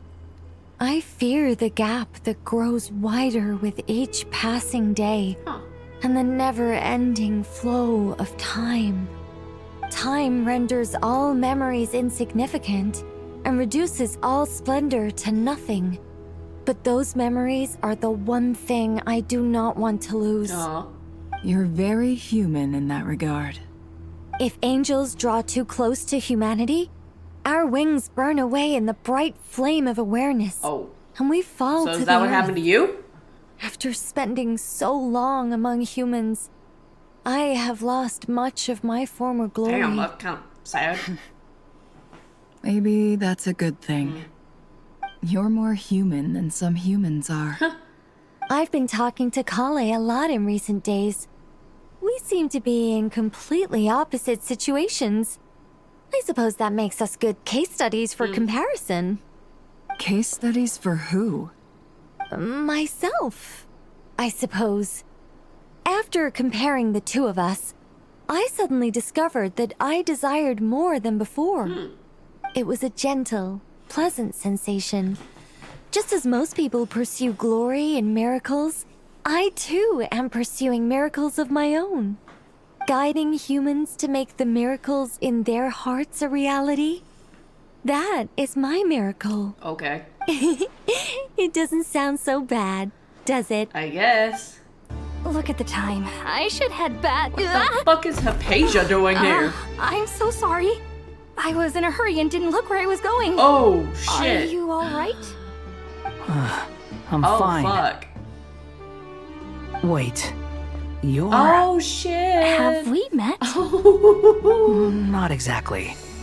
I think we may have crossed paths by the house of Dana before. Yeah, that's it. Oh. You're Hat Guy from Vahumana, Oh, right? chat, she doesn't know. You recognize me? The clue's in the name. Mr. Hat Guy. Fair point. It's getting pretty late. What's keeping you up? I could ask you the same question. If I'm not mistaken, all the workload for the Ratawa Histarshan wrapped up a good while ago. Well, I have something of a background in Satyavada life, so I was helping the Dendro Archon make some preparations. But I must have lost track of time. Did you find the experience enlightening at all? Honestly, it was tedious and uneventful at first. But eventually, I think I did sense some profound truths. But they also brought a lot of suffering with them. I was told that I even shed tears while I was meditating. Oh. Though I have no idea why. Sorry. Interesting. I hope I'm not scaring you. Not at all. It just proves you're very accomplished in your research. Good night. I wish you all the best for tomorrow. Oh, nice. Thank you, sir. You too. Too bad we've got a fight tomorrow. I could really do with a stiff drink. Let us pray instead. Prayer. How nostalgic. Lord Sangama Bay. You ruined the moment, Dory. We were having a nice gay moment. That's right. Actually, I was hoping I might run into you, Dia. I wanted to let you know that I've stocked up on that perfume you said you were so fond of. No, really? I'll take 2. Any chance of a friends and family discount? I knew you'd ask that. And I'm afraid to say that. Surprise! It's free of charge. What? That's very generous of you, Lord Sangama Bay. Does this mean you've made a fortune in Nodcry? Nope. Turns out it's not that easy to turn a profit there. I even ran some assorted losses. But anyway, that has nothing to do with why I wanted to give you and Dia a small gift. That's crazy. Remember that merchant caravan you two rescued in the desert last month? That was transporting my goods! No way! I had no idea that was your shipment. Explains the, eclectic mix of goods, though. Lord Sangama Bay's investment in the desert and generous stockpiling of goods has helped many people over the years. The shelters you funded especially have made life a little easier for the children and the elderly. Wait, how did you know about that? Oh, I see. Nefer told you, didn't she? Ugh, that pesky lady. Aren't intel brokers at least supposed to charge for divulging people's secrets? She and Candace go way back. It's normal for close friends to share things you wouldn't tell to everyone else. Sure, but why did they have to be things about me? That's how Nefer shows that she cares. She wishes for all of us to know what a generous person you truly are. It must be hard trying to make a living far away from home. Just because we can tell what kind of person you are doesn't mean everyone else can. Well, maybe her intentions were partly good, but I don't think that's the full story. I'm sure she enjoyed knowing how much it would annoy me. I'm telling you, Nefer's got a mean streak. Definitely with you on that. Does praying help you stay calm? Defending one's home is a just cause. My heart is filled with a mix of anger and hope. Anger. You know, being able to get angry is a good thing. It shows that you're in touch with the real world. and that you have the passion to pursue something you believe in. Hey! You're here too. My lady? What are you doing out here? Everyone's here, Just damn. taking a walk to clear my head. Look where I ended up. Were you praying just now? Yes, Miss Dunyarzad. Would you like to join us?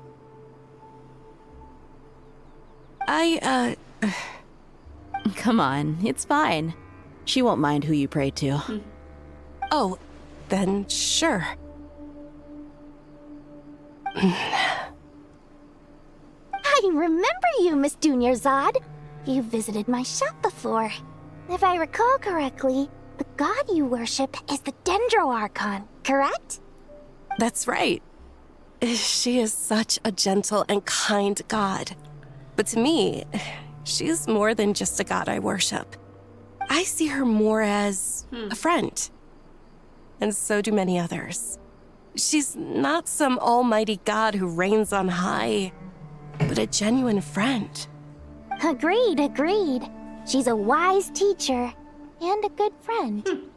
I spoke with several people during the evacuation.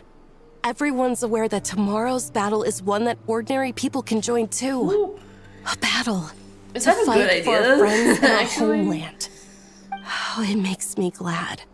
I can finally do something for those who I don't protected think it's a good me. idea that you do that, but okay. You've grown so much since we first met. Oh, a compliment? Ooh, more please. Thank you. My lady, you've always been a remarkably strong and ambitious person. It's indisputable. And that's not just a compliment. It's a statement of fact. What are you praying for? Our beliefs may not be entirely the same, but we both wish for the same thing. I pray that everyone will rise to the challenges ahead and return safe and sound. I pray for the safe return of all my companions. Nice. Okay. I have not felt this way in a long time. Oh boy. Standing up high, gazing out at the rolling dunes. One cannot know what freedom truly means without first losing it. The golden slumber truly lives up to its name as a dreamland. Though desert sands exist there too, no mirage, no matter how glorious, can compare to true beauty. Dendro Archon, what is on your mind? I was wondering whose counsel I should seek on the questions in my heart. I don't know. What kind of questions? So many. More than can be put into words. As I once said to a friend, we look, we see, and we comprehend. But the question still troubles us.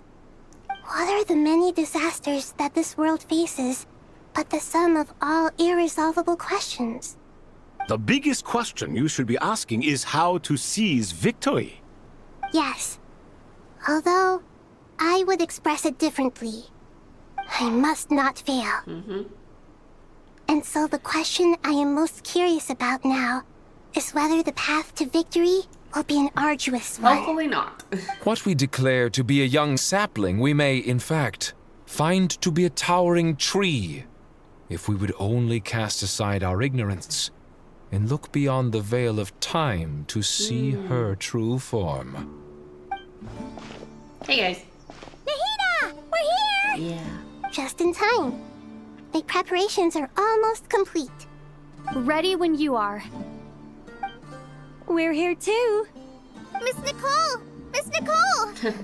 You run so fast! I thought I'd get a lot of exercise as a forest ranger, but I can barely keep up with you. Sorry, I got a little carried away. Lesser Lord Kusanali, the equipment is ready, and the modifications to Aru are all complete. As discussed during our meeting, Accessing Irminsul via the Akasha is no longer feasible at this stage. There are other options, it's just... they're a little more extreme, and more technologically demanding to implement. Maybe you should take it from here.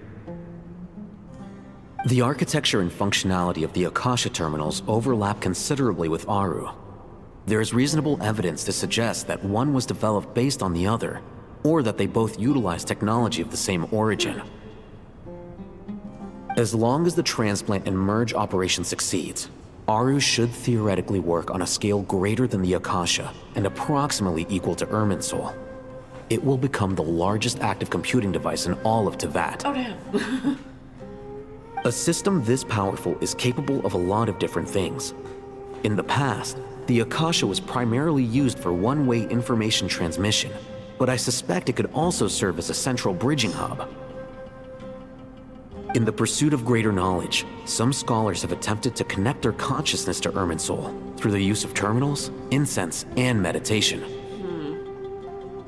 Correct. In academic language, scholars who reach that stage are said to have entered Satyavata life. Hypatia has performed this practice many times in the past, and she was once under my care for a period of time. Right. And this at least proves that there is a zone within Irminsul that can be connected to. That's right. Providing wisdom to the people is one of the very reasons for Irminsul's existence. I think I understand where you're going. Please, continue. In that case, I'll skip to the conclusion then. We need to further modify Aru, merge it with the Akasha, manufacture terminals, and distribute them to every single person we can reach. Jeez. Every person? Even the desert folk? Yes, everyone. Oh my gosh. I've already calculated the amount of raw materials we need. So you mean we're going to get new Akasha terminals? Yes, but this time the people of Sumeru won't be using them to acquire knowledge, just to connect to Irminsul. That's the key. When we evacuated the city, we brought all the important assets from the House of Dana, in case we ended up needing them. Fortunately, this included the Akasha system's main terminal. We've checked all the relevant records, and one thing is certain. Nothing like this has ever been done on this scale before, so... Everyone in Sumeru is part of the plan. Whoever controls the people controls the situation. Since this function of Irminsul was introduced, it has only ever been made available to scholars, who don't constitute a particularly large group of people. But by expanding the scale to include all the people of Sumeru, all the individual connections will stack up to create a significant load on the system. Under normal circumstances, Irminsul would be able to cope with the additional load. But with it already being under strain from other activities, its remaining capacity is limited. Yeah. Thus, it might be possible to shut it down completely by overloading it. Oh, cutscene time, cutscene time, cutscene time.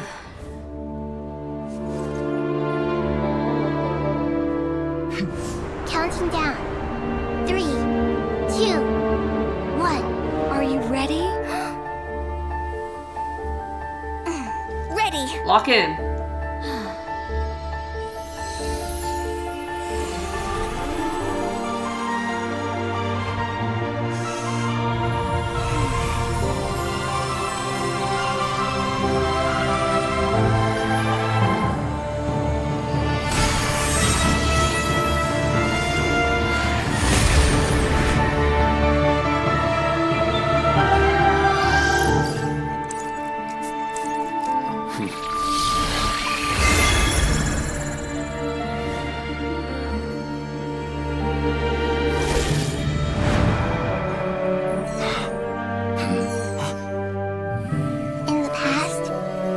People sought knowledge, they turned to the Tree of Wisdom.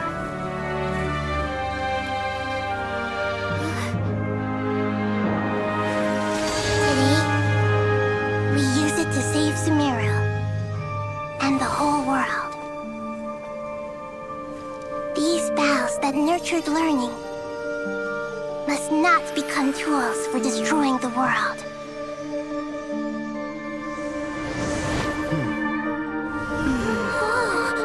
That's the wrong outfit.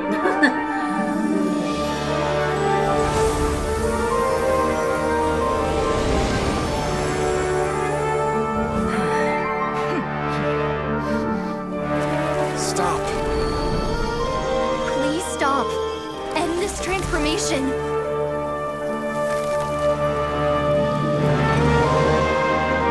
What nostalgic music, bro.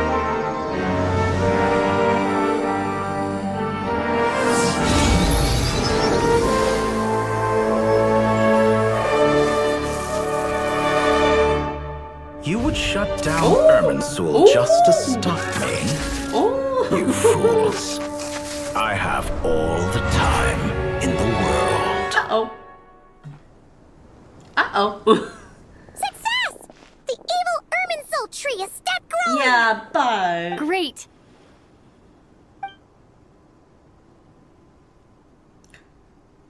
What a display of true courage.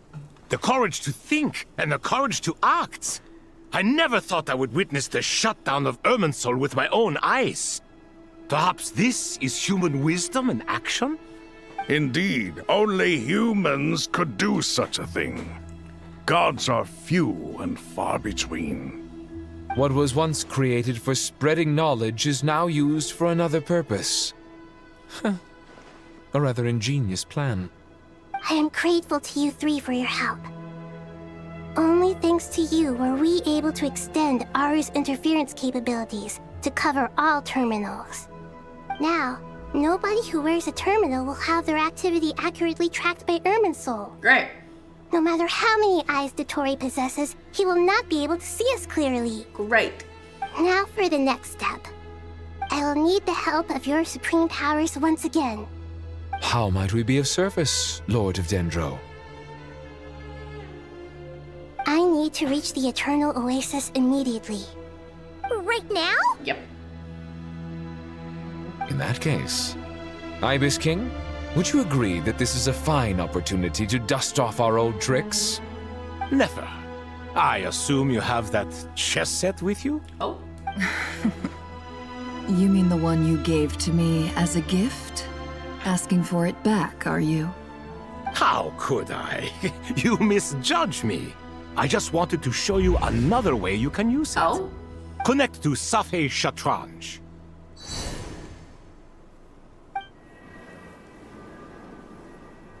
Safei Shatranj? You mean that place in the desert?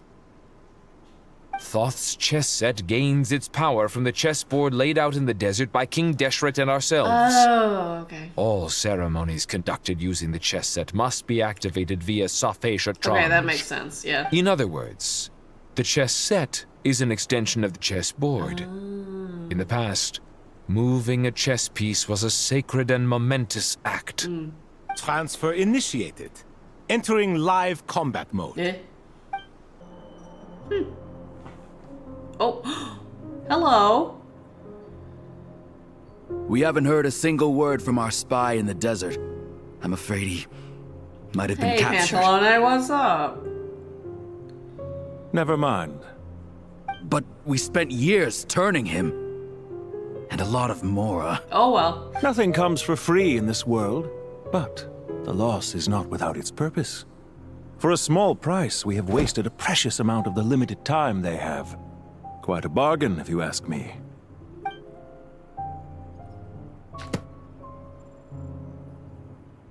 Understood. Weighing profit against loss is a necessary part of life. But to tell the truth, I have been operating at a loss since this all began. Since many centuries ago, in fact. Oh. For instance, why would a banker act as the executor of a will?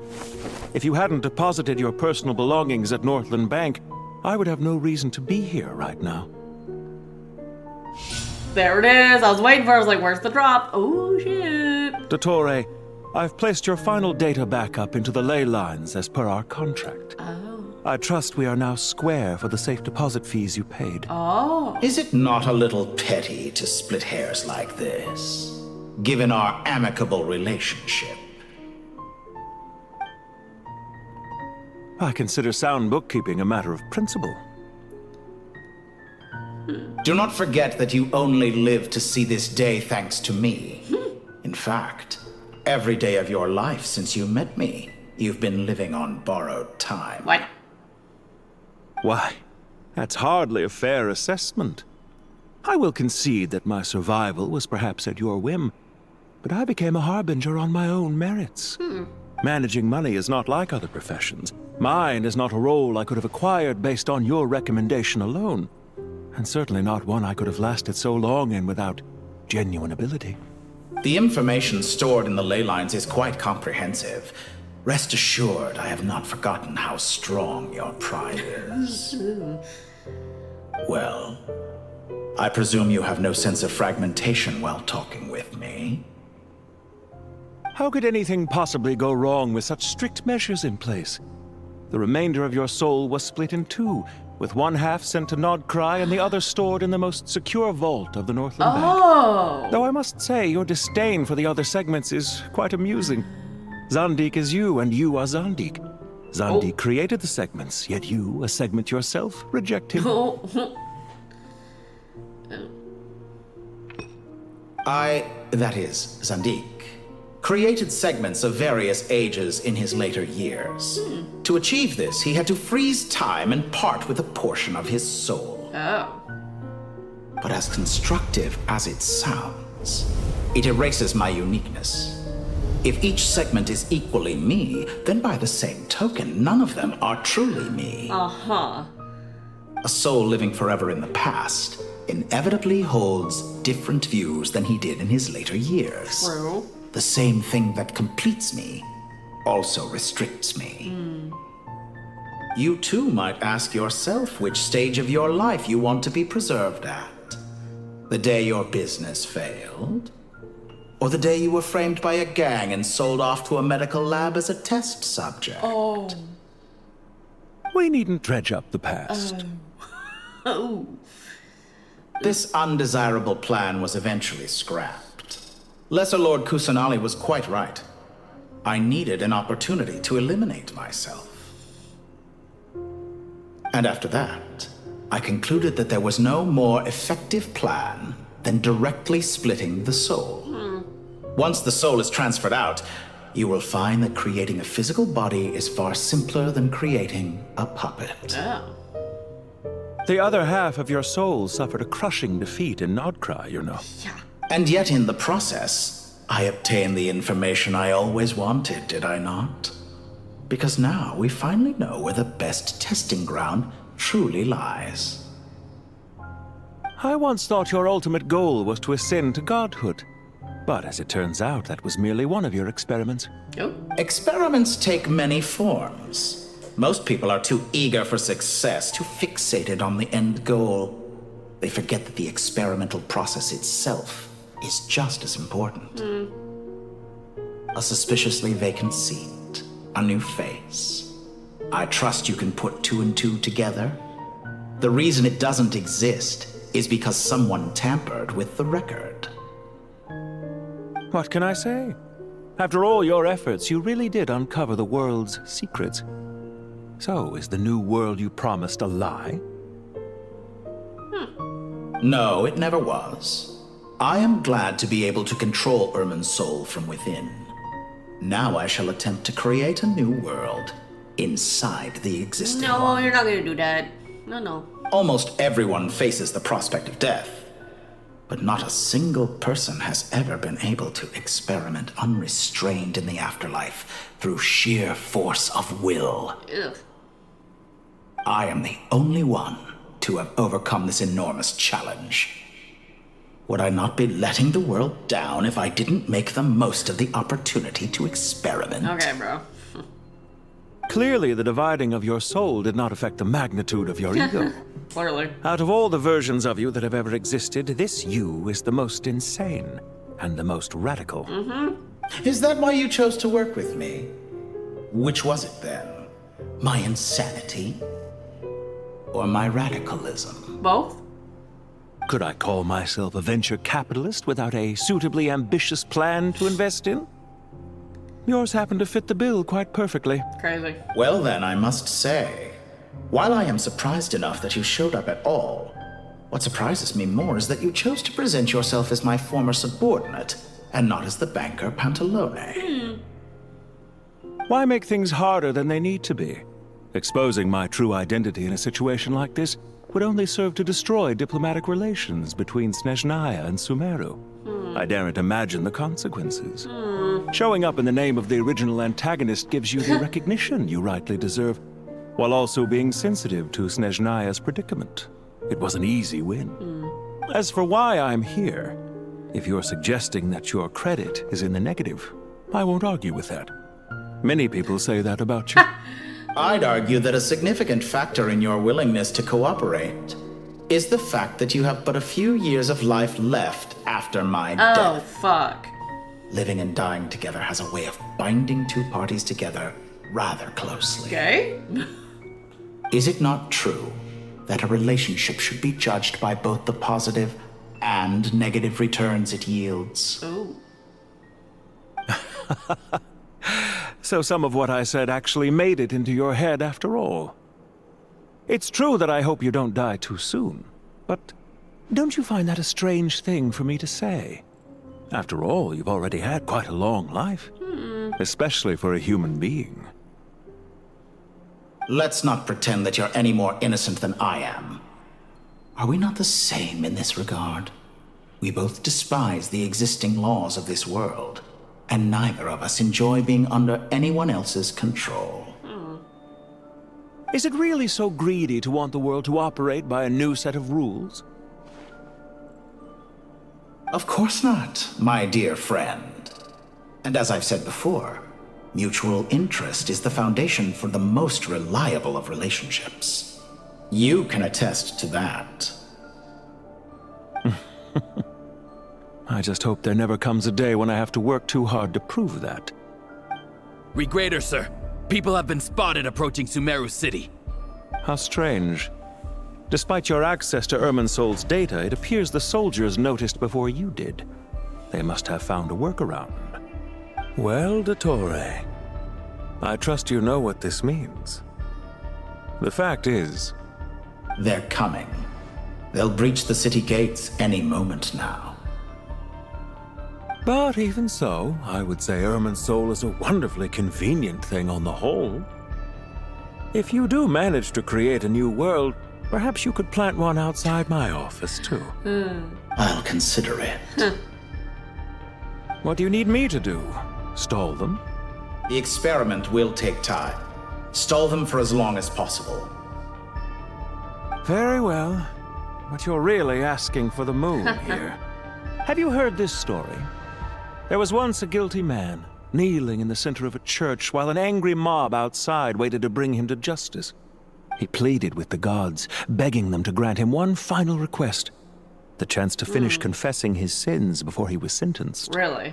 Many suns and moons passed, seasons changed, and still his confession continued, as if he intended to speak until the end of time. Are you suggesting I worship you as a god? Or were you hoping that I might confess my sins to you?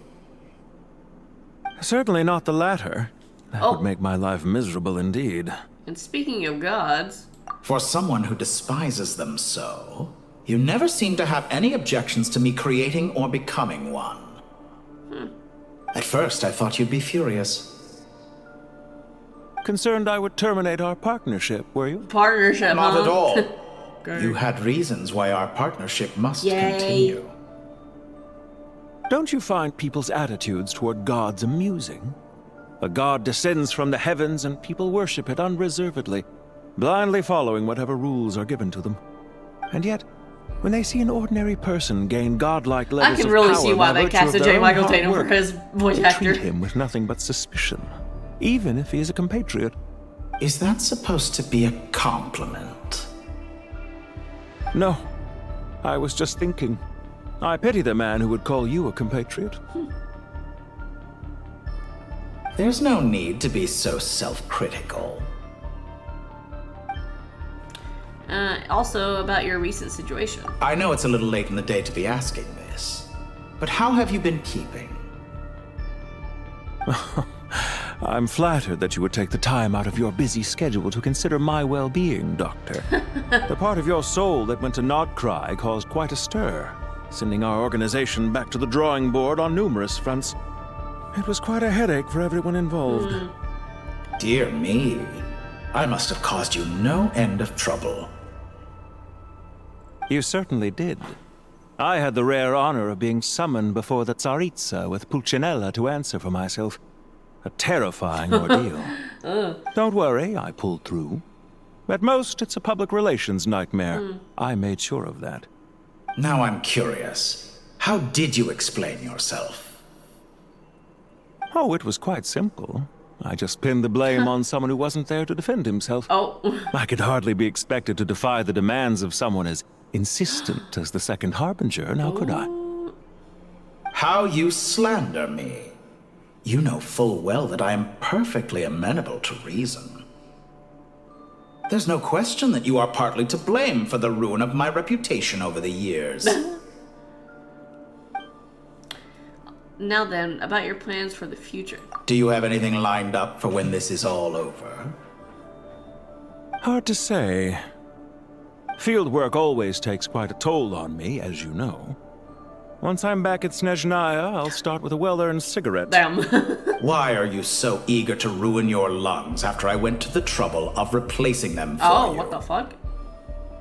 If you have an issue with it, feel free to try to stop me. What the fuck? Okay. Now then. What's on your mind? The limits of humanity.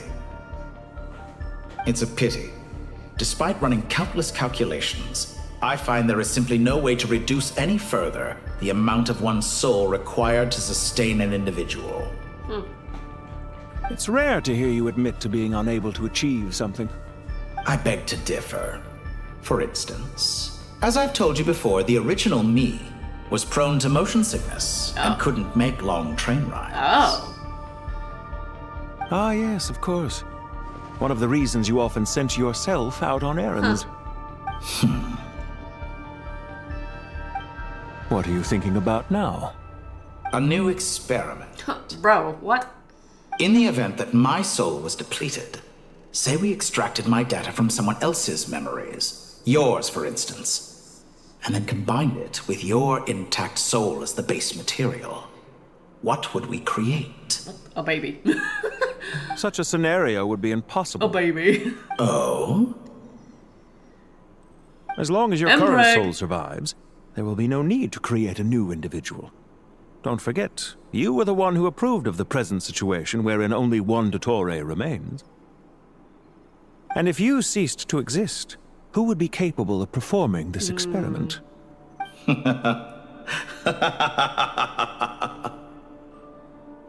Since the day I met you, you've always excelled at talking your way out of a quandary. See you. Isn't it a little too early to be saying goodbye? Not that I wish to keep you from your business, of course. Very well. Let's leave the conversation there for now.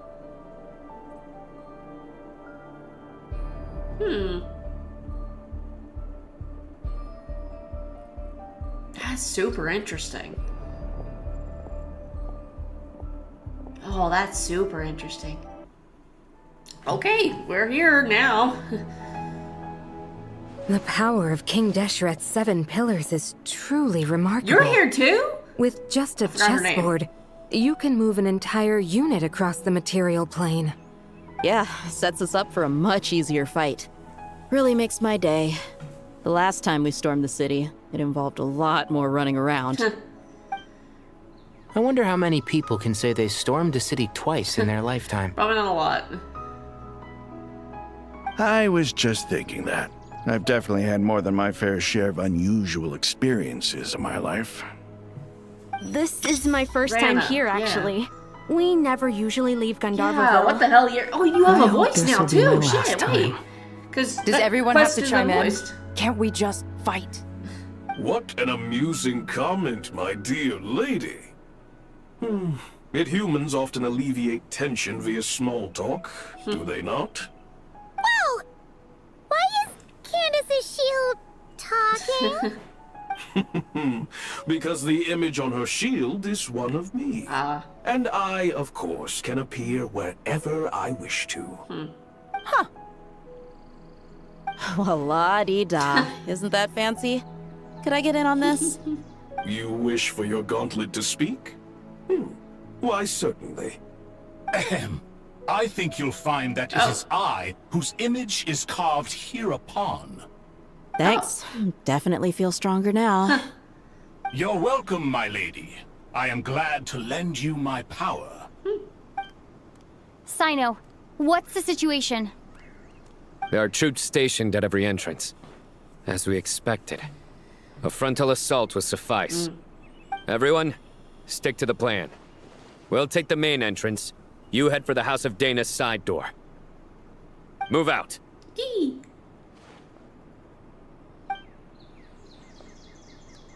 Equals all.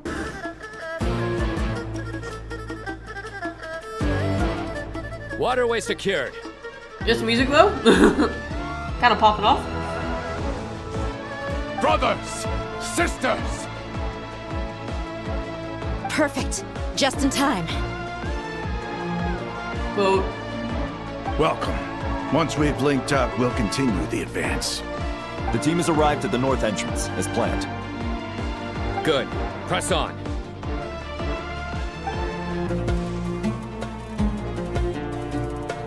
Look out! It's an ambush!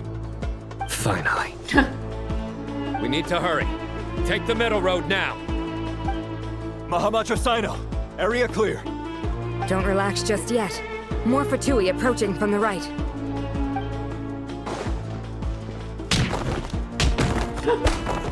Okay. Irminsul cannot track our movements. If necessary, we could split up.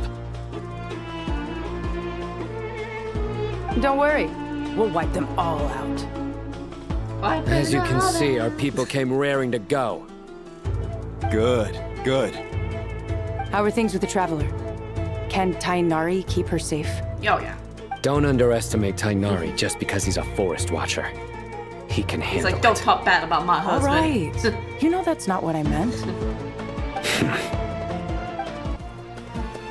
Sino and the reinforcements have drawn the Fatui's fire away. It's our turn. By using a cluster leaf of cultivation, we can pass through certain terrain silently. Good luck with that. We'll just fly up there. Huh? Oh, yeah. Paimon forgot she could fly. Okay, Paimon. Ready? Ready. Ready. Ready. Scared, but ready. Up we go. Fatui soldiers up ahead.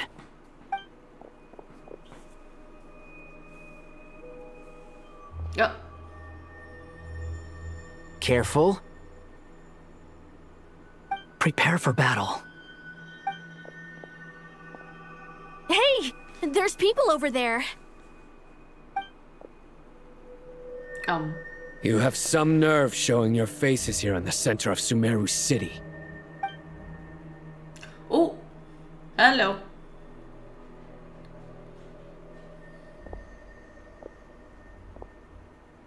You're right on schedule. Well, this guy sure as heck isn't your average Fatui sergeant. Yeah. They've stationed quite a few people nearby. It definitely looks like they were waiting for us. But something feels off. Everything about this guy feels too deliberate. I highly doubt he's just a subordinate of Dottores. And he's no mere sergeant. Whatever his rank is, it's high. Much higher than we thought. So you've been waiting for us. But it looks like you're geared up for a conversation, rather than a battle. Yeah, to stall. Very clever, General Mahamatra Sino. I know you're the one in charge of this siege, and I look forward to making a deal with you. Uh-oh. A siege? Sumeru City belongs to us! Historically, yes. But things can always change. We have quite a sizable force with us, you know. For instance... There's a Fatui ambush at the north gate. Can you handle him? We can for now. Yes, I'm quite sure both sides can hold their ground for the time being. The battle has not yet reached its climax. But what happens next? Do you enjoy watching bloodshed? Surely some of those here are people you count as friends. Uh-oh. Once a war begins, some people must die. I doubt you wish that fate upon anyone you know. Wait a second. It's a trick. He's not even there. Oh, what? Oh, shit. Silence!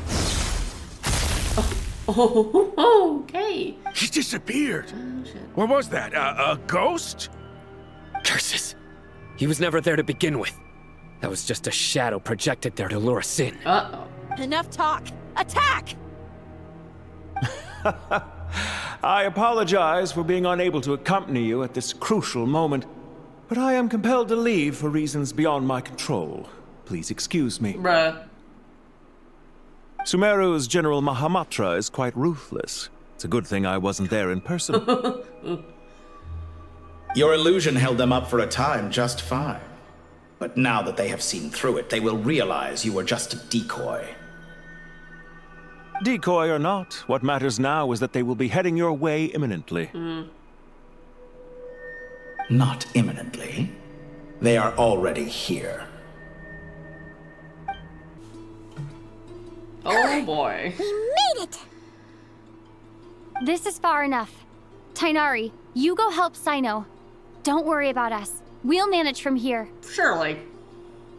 Are you sure you don't need me to stand I guard? think we'll be okay. No need.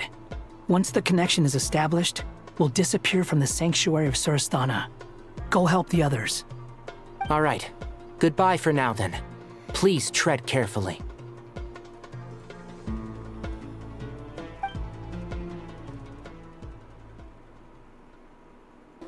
We can connect to the inside of Irminsul through the sanctuary of Surasthana's built-in security system. Okay. You should be pretty familiar with the process. Well, but yeah, I guess. Is it the same route as last time? For the most part, we don't need to adjust any of the parameters. Okay. Then I should be fine. And Paimon? Once you're both ready, we'll set off. I'm ready. I'm ready. Wait! The stakes are way higher this time, right? Maybe Paimon should stay outside and help the others. Then, you can focus on the fight without having to worry about Paimon. Okay, I'm okay with that. Huh? Why are you staring at me like that? It's nothing. I just suddenly realized how much you've grown. Aw. Hey, you've grown quite a lot yourself. Don't you two start getting into it again. Well, anyway, Paimon thinks she's pretty knowledgeable. Who's the best guide in Vatican? And don't forget, Paimon's a college student now. Okay. If we say Alhatham's not a weirdo, it's hard to explain how he came up with the idea of you applying to the academia. But for all that he counts, you're doing surprisingly well in your studies. She just goes to show how important it is to have someone supporting you. And Paimon's not the only one. Let's not forget that you only became a student because of Nahida's personal recommendation. That's fair. I have learned a lot in Sumeru. Oh yeah.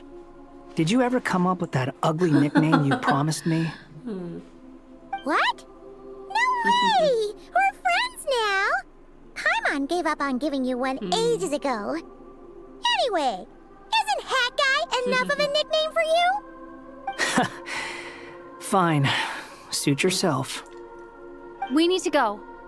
Paimon, if you're staying, look after yourself. Yeah. Will do. Paimon's gonna link up with Tainari and Sino. You guys are the ones who We'll need to be careful. fine. Probably. We will be. Bye for now. See you soon.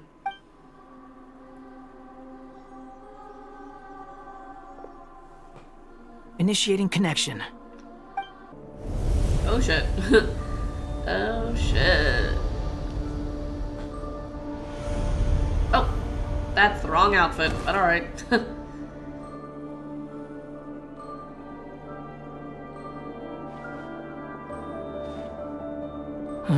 Well, here we are again. Come to think of it, I still don't even know where we're going. Neither do I. Thanks to our terminals, it should be impossible for Irminsul to read. I can... Don't tell me. Only you need to know. That way, whatever happens to me next, it won't affect your progress. Listen to me. Your safety is just as important as mine. Yeah, what the hell? Don't even think about sacrificing yourself for the greater good. We came here together, and we're leaving together. All right, if you insist. I won't argue with you. It's a crazy looking place, This place looks so different from how I remember. Yeah. It's unrecognizable. It's a complete mess. Like someone's turned the place upside down. Must be Dottore doing. Either he's searching for some information he needs, or... It's still changing. He has to know we've entered Irminsul. But luckily for us, he can't pinpoint our location. Good. Be on your guard. Don't let him find us. Trying to. The red parts have probably been corrupted by Dottore's power. Don't touch them, or you might alert him. Okay. The same old trick again? Are you kidding me? Let's handle it just like we did before. This cheap trick isn't gonna stop us. No, it's... A trap! Oh, shit. Is that why he was using the same trick over and over again? To get us to lower our guard?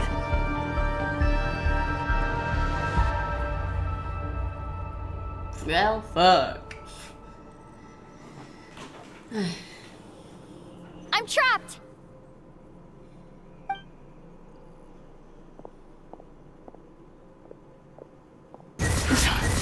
Why won't this thing budge? Don't know. Hello? Hello? Can you hear me? Hello? Nicole? Is that you? The fuck? Yes, it's me. I'm monitoring your progress from inside the Eternal Oasis. And I have to say, this terminal is simply marvelous. It makes tracking you so much easier. Okay. I couldn't see anything at first.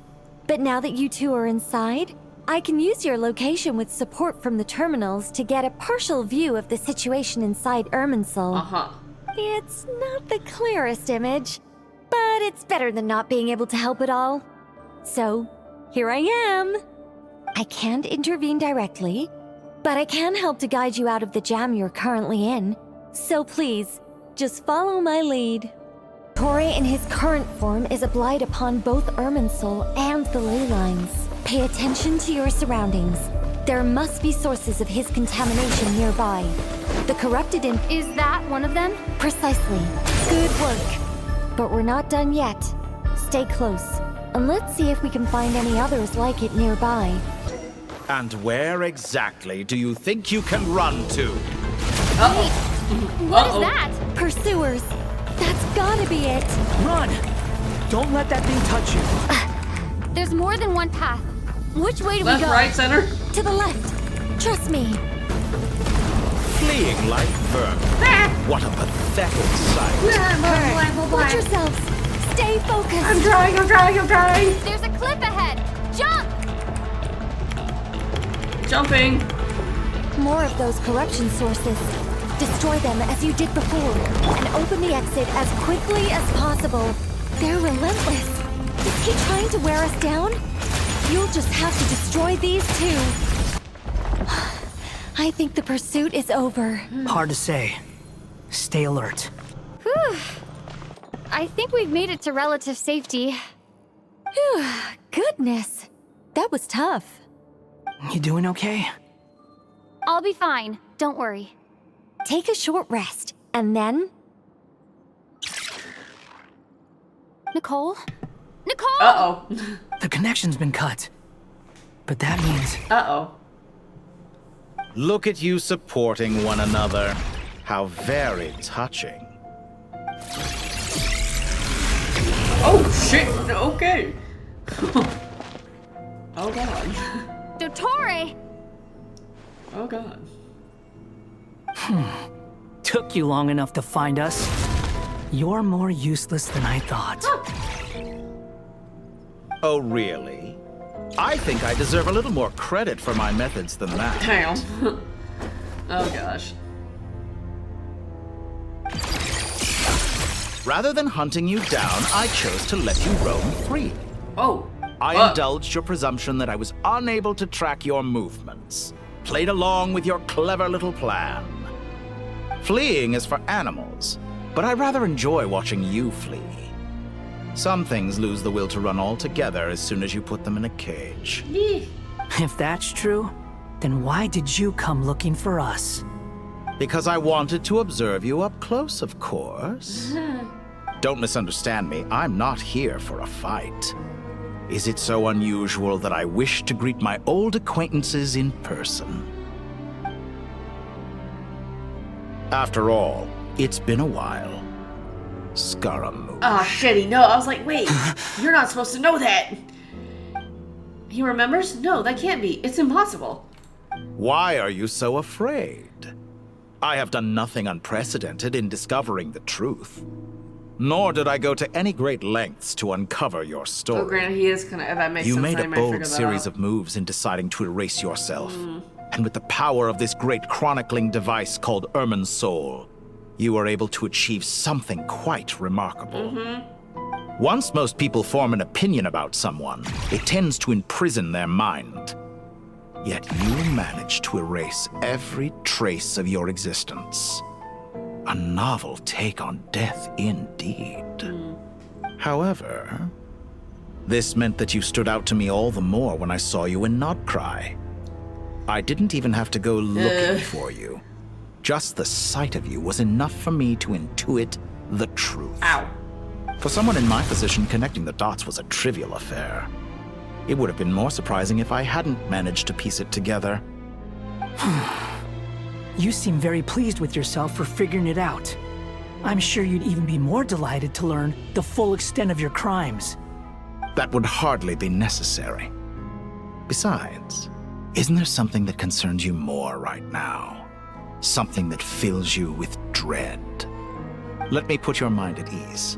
I have no intention whatsoever of restoring any of the records you deleted. For one thing, it would be exceptionally difficult. But more to the point, I doubt that the prospect of losing your current life is all that frightening to you. Because in your case... Oh no. Oh, shit. The cruelest twist of fate is that you'll never again have the chance to make up for any of your mistakes. What the heck? Isn't it? Dottore? Ooh, beat his ass. Beat his ass, please. All here shall bend to my will. Follow me. I'm afraid you'll need to do better than that to take me not the down. long guys now! I expected you to have grown stronger. Ah, how foolish of me.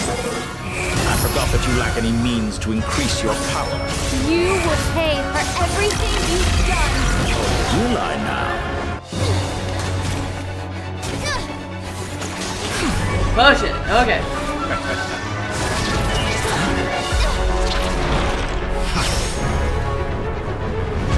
Oh. Thank you. Yeet.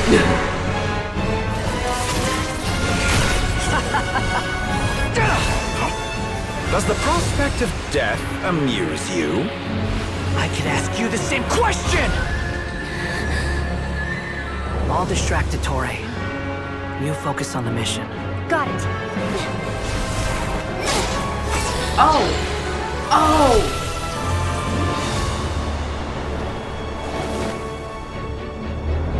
For the hopes and dreams of the masses. Open the secret door on this enchanting night. May wisdom's light eradicate ignorance and darkness, and hereby fulfill our ancient vow. Commence data extraction.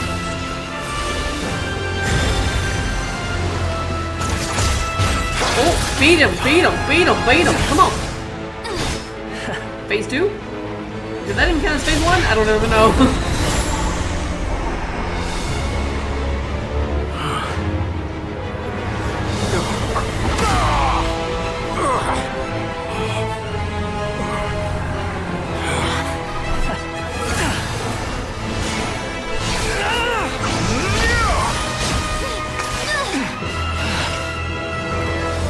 Cling to outdated ideals and stand in the way of progress.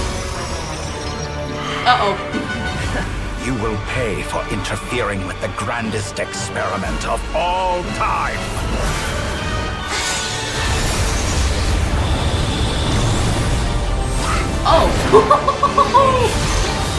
Nice!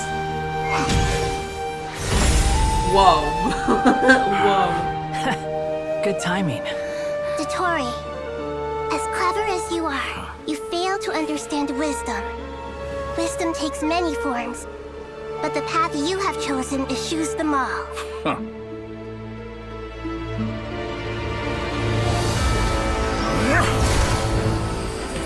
What the fuck?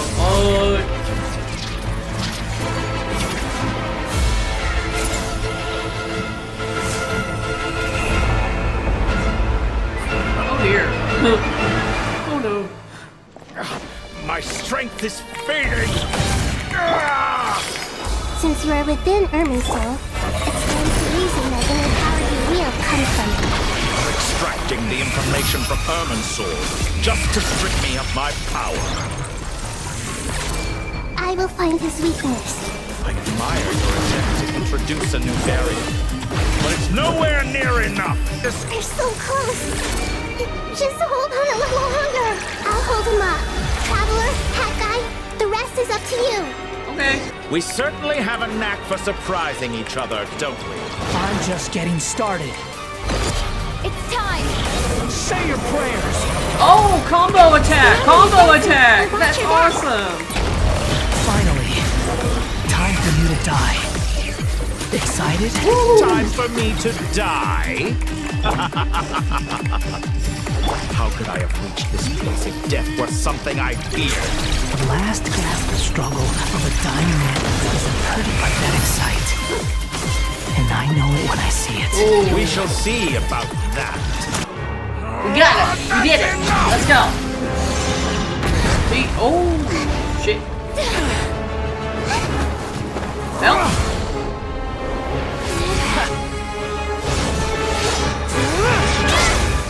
Nice. Oh, shit. It's all yours. Do with it as you see fit. Oh, shit.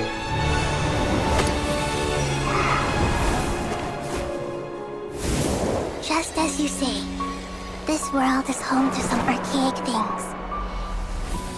And as you suppose, you are a formidable opponent. You have long coveted the secrets of wisdom.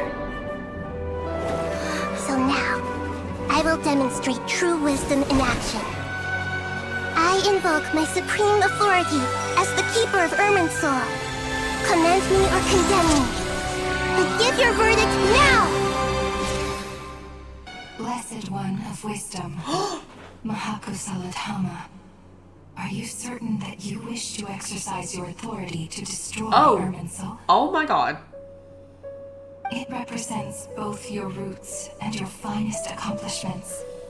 You truly intend to abandon the very thing you have always fought for? This is my decision. Oh shit.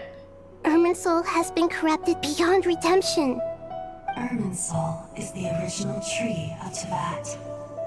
It is the means by which the heavenly principles maintains fate itself. Oh. The 7 Archons should honor and revere it, for their authority was bestowed upon them by the heavenly principles. It is precisely because I honor and revere it that I fight for the humanity it exists to protect. Wisdom is knowing how to weigh the options and make the right decision. If you truly care about the fortunes of this world, then it is me you should seek to preserve. Planting a seed begins the chain of cause and effect. Since you have become a great tree yourself, why should the loss of another tree be anything to fear? Oh. Till we meet again, Lord of Dendro.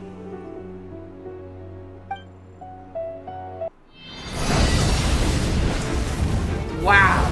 Whoa. Whoa.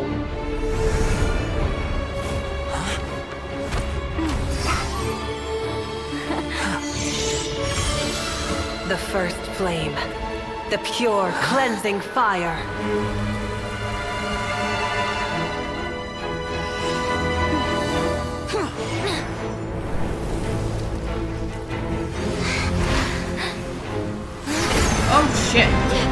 help, help, help, help, help, help!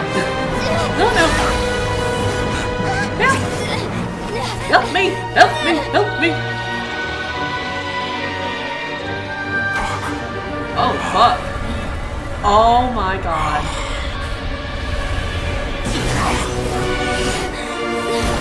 Oh, thank you. Got what he did. You get what you deserve. Yeah, fuck you. Yeah, fuck you. Fuck you, Didore. Oh, shit.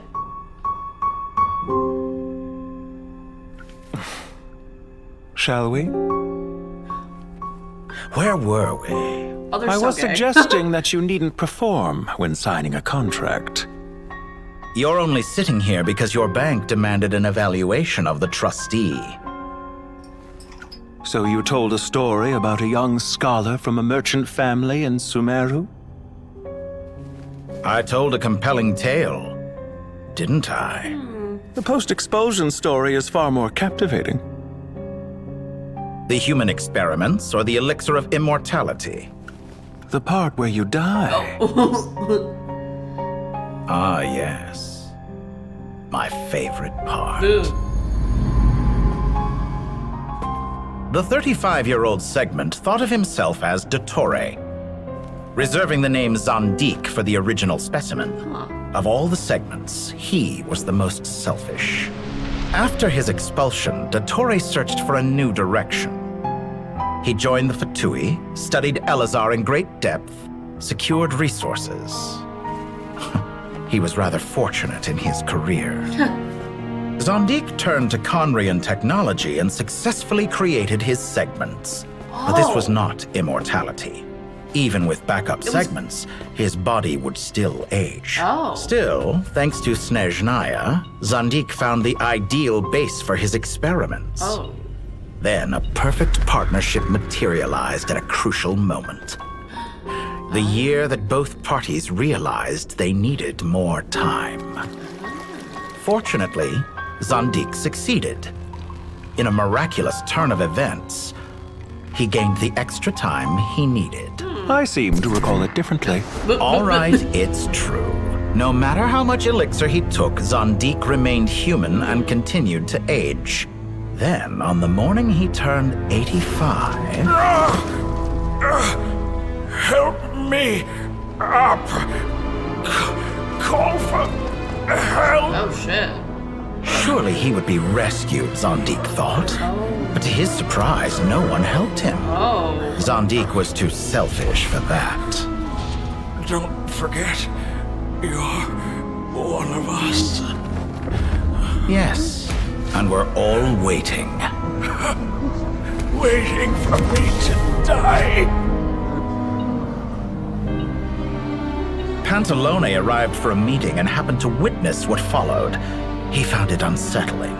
I never said that. But the Zandiks were unfazed. It was a rare opportunity for self-dissection.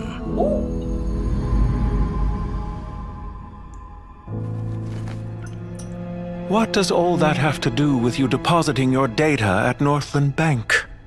It has made me cherish my time in this world all the more. Fair enough. So you do have a sense of self-preservation.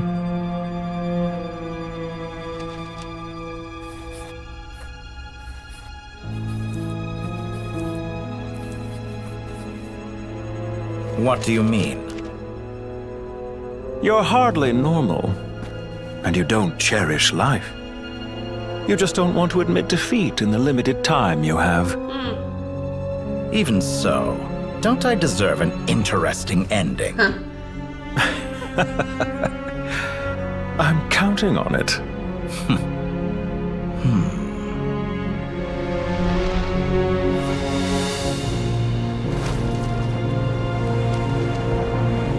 Wow.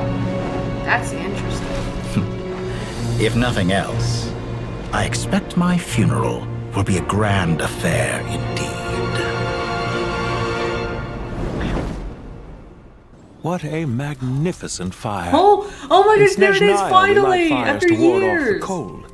Fire, it seems, is antithetical to ideas such as cold, frozen and unchanging. Perhaps it has always been that way. From the beginning, Yeah, fire has been used to drive away wild beasts and warm the body and mind. You could say it's a form of treatment. One that cures the human heart of mortal fear. Mortal fear?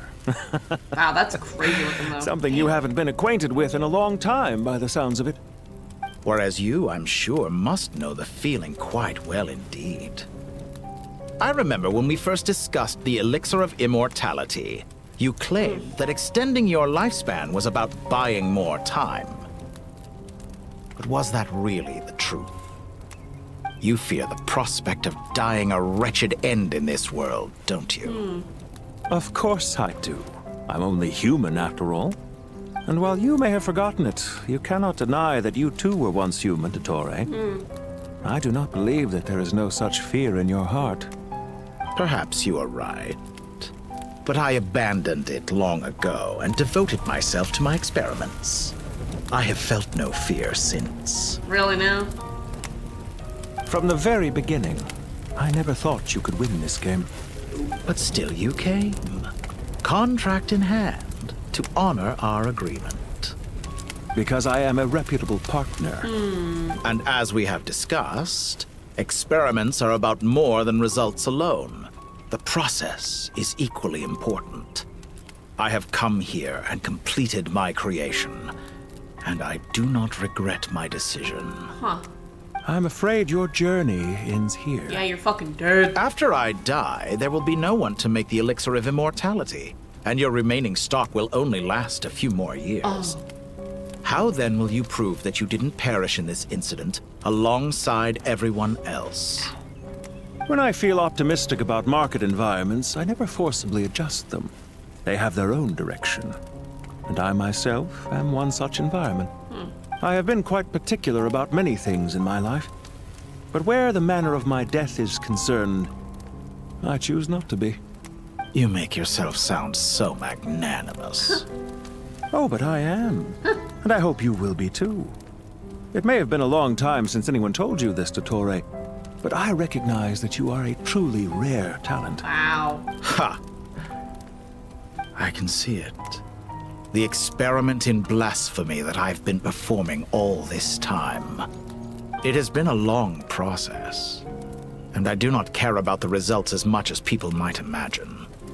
If the very goal of your experiment was to explore infinite possibilities, then there was never any reason for it to end.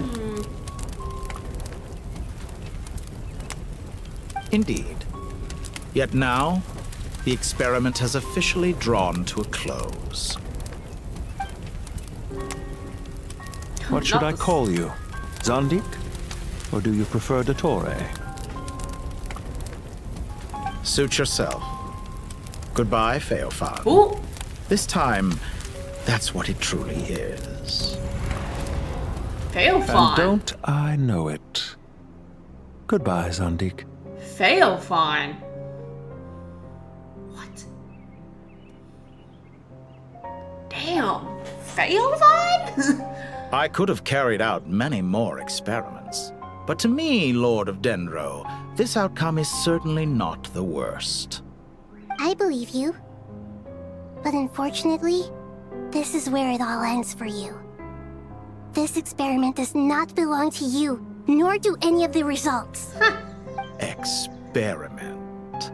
It sounds like you're trying to outdo me in my own field. Wisdom is conveying information in terms that people can clearly understand. You know exactly what I mean. Indeed. I can see no further outcomes. Ha. You have a formidable mind, and you are braver than I thought. Setting fire to the very thing your survival depends on. Yeah. Your previous threat was empty, but this time, it is real. When necessary, wisdom can be as fierce as an inferno. Some of the flames that incinerate you come from within yourself. Perhaps you are right. You see what lies at the bottom of the human heart, and that is your wisdom. Here is where your journey comes to an end. All that is yet unknown belongs to those of us who will carry on living. It seems I have unwittingly been your arch enemy all along. But now, it's all over. I do not deny your intelligence. But what you refer to as experiments, I would never describe in those terms. They are events that take place in the real world, and they are so much more than mere data. Goodbye. We will never meet again. Thank fuck. Well, that's the last of them. Thank goodness it's Everyone finally on the list over. is already back where they should be. It was a long, hard road, but we finally finished escorting everyone back. Good. I just pray that we'll never need to leave again. I hope we can stay here forever in this peaceful paradise of our own choosing. Hopefully. Paradise. In the annals of the Temple of Silence, that word carries great significance. It represents the hopes and desires of the gods. Their longing for a place to rest. I wouldn't think gods need such a place. People always think they're the only ones who can lose their homes. They forget that gods too need a place to reside. As the Goat King once said, "A god without his people shall cease to exist." Gods need their believers every bit as much as their believers need them. Only we can truly understand how much the desert faith has faded over the centuries. But we still talk about the gods as though they're part of our lives. Given the myriad ways in which gods and humans interact, I'd say they really are. How else could Dunyarzad consider the Dendro Archon a friend? Well, that sounds about right to me. Describing them as friends sure makes us feel a whole lot closer. If you told me a few years back that I'd have this many friends, I'd have called you a liar. Belief is a choice, just like friendship. We've made our choices through battle. The right ones, wouldn't you say? Sure. I'll be heading back to the Temple of Silence. I heard the Goat King and the Ibis King decided to pay us a visit. How about you? It's back to Aru Village for us. Still plenty of supplies to distribute and people to help. Until next time, old friend. As long as you can find the time, you're always welcome to visit us in Aru Village. Right back at you. Make sure to drop by the Temple of Silence the next time you're free. Where it is that two of the other 7 pillars, Shezapang and Bennu, might also be dropping by. Since you're wearing the symbols of their power, it'd only be fitting if you came to see them for yourselves. Dropping by? That makes it sound like they're visiting a neighbor's home. Well, the temple was founded by Hermanubis, so I guess to them, that's exactly what it is. Guess that's true. All right. We'll make sure to find time to stop by. Stay safe on your journey home. I will. Bye.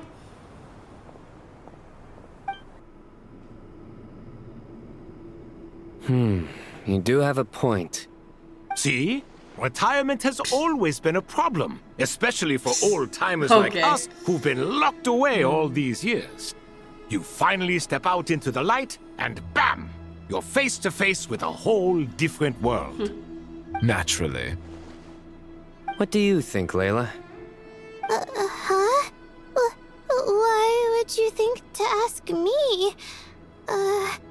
How could I possibly be qualified to decide where the servants of King Deshret should live? Because why not? I don't know. Sorry if my question was unclear. Do you think their statues will stand out too much if we place them here? Maybe. Hey, I never agreed to this. How could we possibly allow our statues to be left in Hermanubis' home? That would be like breaking into someone's house, then pretending it belonged to you in the first place. Different beliefs can coexist. We still need to respect one another. By which you mean, you two plan to stay at the Temple of Silence, for a while at least. But you have no intention of relocating your statues here. So, you see this as sort of a family visit? Is that correct? Family. Family. You could say that. In a sense, Hermanubis would view this as his home. Just look at this place. Magnificent, is it not? The sad truth is, in the past, all 3 of us invested so much into misguided ventures. We failed to build what we should have, and wasted so much time instead. And what do you mean by that? I mean that for the most part, time spent associating with the likes of Sobek and, let's say, Thoth, might reasonably be considered wasted. Why does that not surprise me? Go on. Anyway, given how much time we'll all be spending together, I'd say that the bonds we built will end up proving to have been a sound investment. Once Sethos, the current leader of the Temple of Silence, returns, you can discuss the matter of staying here with him. But judging by the expressions of everyone here, I imagine you'll receive a very warm welcome. Indeed. This sacred ground houses untold knowledge, after all. What better place for the servants of King Deshra to appear in the mortal world? Checks out. How about we share a meal together first? I imagine it's been many years since you last tasted fresh food. Oh, that sounds wonderful. After so many hundreds of years, I can only surmise that desert cuisine has become a lot more varied. Are we having a get-together? If you'd like, I can help prepare some food. After all, Lord Thoth, you helped me so much in the desert, and I still haven't properly thanked you. Oh, my, that would be wonderful. I'm touched that you still remember. How the times have changed. To the people of today, it seems the Ibis King has become a kind and passionate god. And you, Mr. Herreshoff? What kind of god do you wish to be? To be honest, I haven't given it much thought. How about you, Dendro Archon? Do you have any hopes for your future? Me? I'm very happy with my current life. Good. Forgive my bluntness, but you do not seem to derive your authority from majesty and might, like Lord Al-Ahmar. Clearly your approach has its advantages, but also its dangers, don't you think? Probably. I do, but projecting a majestic front doesn't really And with how suit tiny me. you are, I mean, come on. Besides, my relationship with others isn't simply one of a god and her people. Not putting on airs might earn you more adoration. Exactly. Besides, I really like parties where everyone brings their own food and we all come together to share. You should join us. I'm sure you'll find it fun. Last time when we got together for a picnic near the Avidia Forest, it was quite the occasion. Seeing as you're already here, how about we hold the next one in the desert? Can we do that? Wouldn't Tainari have to transport a ton of drinking water? Probably. Don't worry, I can help out. Layla, would you like to join us next time? Me? Sure. The more the merrier. That way we... Don't take this the wrong way. I just think you should know. When it comes to passing the time, chess is more our thing. In that case, Dendro Archon, what do you say? If I were to compete against you, I can't say with certainty I'd win, but I certainly wouldn't mind giving it a shot. Where's Sobek? I'm sure he'd be good for a few rounds. Cards, cards, cards! I'll always prefer chess. I wonder what variant of chess we're talking here. Mr. Thoth, is there some sort of astrological significance to this game? Oh, I'm glad you brought that up. As long as the leader of the Temple of Silence agrees, we can search Hermanubis' place for books to teach you how to play. Oh boy. Such devastation visited on Sumeru City. So many houses destroyed or damaged in the fighting. Who could have foreseen this? Look at all of this. It's going to take me forever to tidy up. You'll be fine. I suppose living below the academia doesn't always work out to your advantage. I would have thought a little appreciation of my sincerity and effort in helping to clean up this mess might be in order. Helping? Effort? This is your house! Of course you should be putting in the effort! If anything, I'm the one who's helping. So you see yourself as just a helper in this situation. I must admit, I'm rather shocked. If you're trying to say that since I live here too, I have an obligation to tidy up, fine. I suppose I do. Wait a second, stop changing the subject! Nevertheless, in the wake of a great storm, a missing roof is a predictable inconvenience. Can you stop making it seem like I care more about this house than you do? Doesn't it upset you at all to see your home in this state? I won't pretend it's ideal, but that's no reason to be upset. This is the roof over your head, your shelter from the cold. The furniture is scattered, the paintings have fallen off the walls, the windows are shattered. Don't you feel even a little disheartened? The way I see it, these problems are easily solved. I mean, he's got a point. This is precisely why I hate talking to you about sentimental things. It's like banging my head against a wall. You simply don't understand just how much work goes into making a proper home. Okay, don't get a divorce sounds now. like this is causing you a lot of anguish. You mean the house or the paintings? I mean your sentimentality. Oh, well, yes. But I'd rather not dwell on such things right now. Generally speaking, when anguish becomes the norm, people usually make an attempt to improve their situation. But there are so many people and things in life that are difficult to change. It's not like you can force them. Besides, anguish can be a source of inspiration. And I'm not sure I could break my reliance on it. I'm glad you're able to make yourself think like that. What kind of a response is that?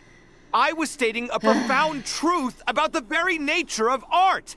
Suffering is the cradle of all creation. Even you can't deny that. And I wasn't trying to. I'm just happy for you. Pure and simple. Oh my God. Can't you tell? Happy about what? Happy that you can always find an answer that backs up your views. You... More often than not, life is a process of running into problems and then searching for answers. Yours more than most. Not everyone's so good at justifying things to themselves. It's something that you've been steadily mastering. Huh. What about you, then? What skills have you been mastering lately? Pass me that box. Box. Huh? What's in the box? Okay. What's in the box? You may consider this my progress on the path to mastery. What? What? Wait a second. Isn't that box mine? Hey, it is. It must have fallen off that shelf. I'll hate them. Those are my paints and inks. Would you like me to put it in your bedroom for you? Huh? I mean, sure, if you don't mind. What kind of progress is this? Does he think he can bribe me? What the fuck? Not that giving me back my own things is much of a bribe. What? These books on the floor, they're a complete mess. And this one, didn't he say it was an out-of-print collectible? It's completely covered in dust, and some of its pages have even fallen out. Ugh, guess I should help him repair it. This one too. And this one. Local subterbeasts, imported goods, such a bright future ahead. I can picture the Mora just rolling in. Oh, jeez. You do realize you sound like a choking cow? It's called being imposing. Can't you feel it? Are you not intimidated? No. Oh, I'm positively shaking in my sandals. What commands do you have for me, oh mighty Lord Sangamabe? You've got a lot of nerve, Nefer. You went and told Candace and the others everything, didn't you? Seriously, do you have any idea how differently they see me now? Surely that's a good thing. I presume they're more disposed to actually like you now. maybe even view you as a friend. You traded my secret for sympathy! Thanks to you, I've lost every last shred of my mercantile majesty. How am I supposed to make anyone think I'm a big, scary investor now? The dark days of Lord Sangama Bay are behind you. Why not take this chance to make a few honest friends? Speaking of friends, since when did the notorious Lady Nefer gain such an admiration for holier-than-thou types? A moon chanter here, an angel there? Who'd have thought it? A coming together of fates, nothing more. No need to I know throw you allow around him a kiss, Nefer, accusations okay? You don't have to hide. admiration. Forget it. You're right about one thing at least. Making friends is never a bad thing for a merchant. So, I really took a loss this time. Unfortunate for you.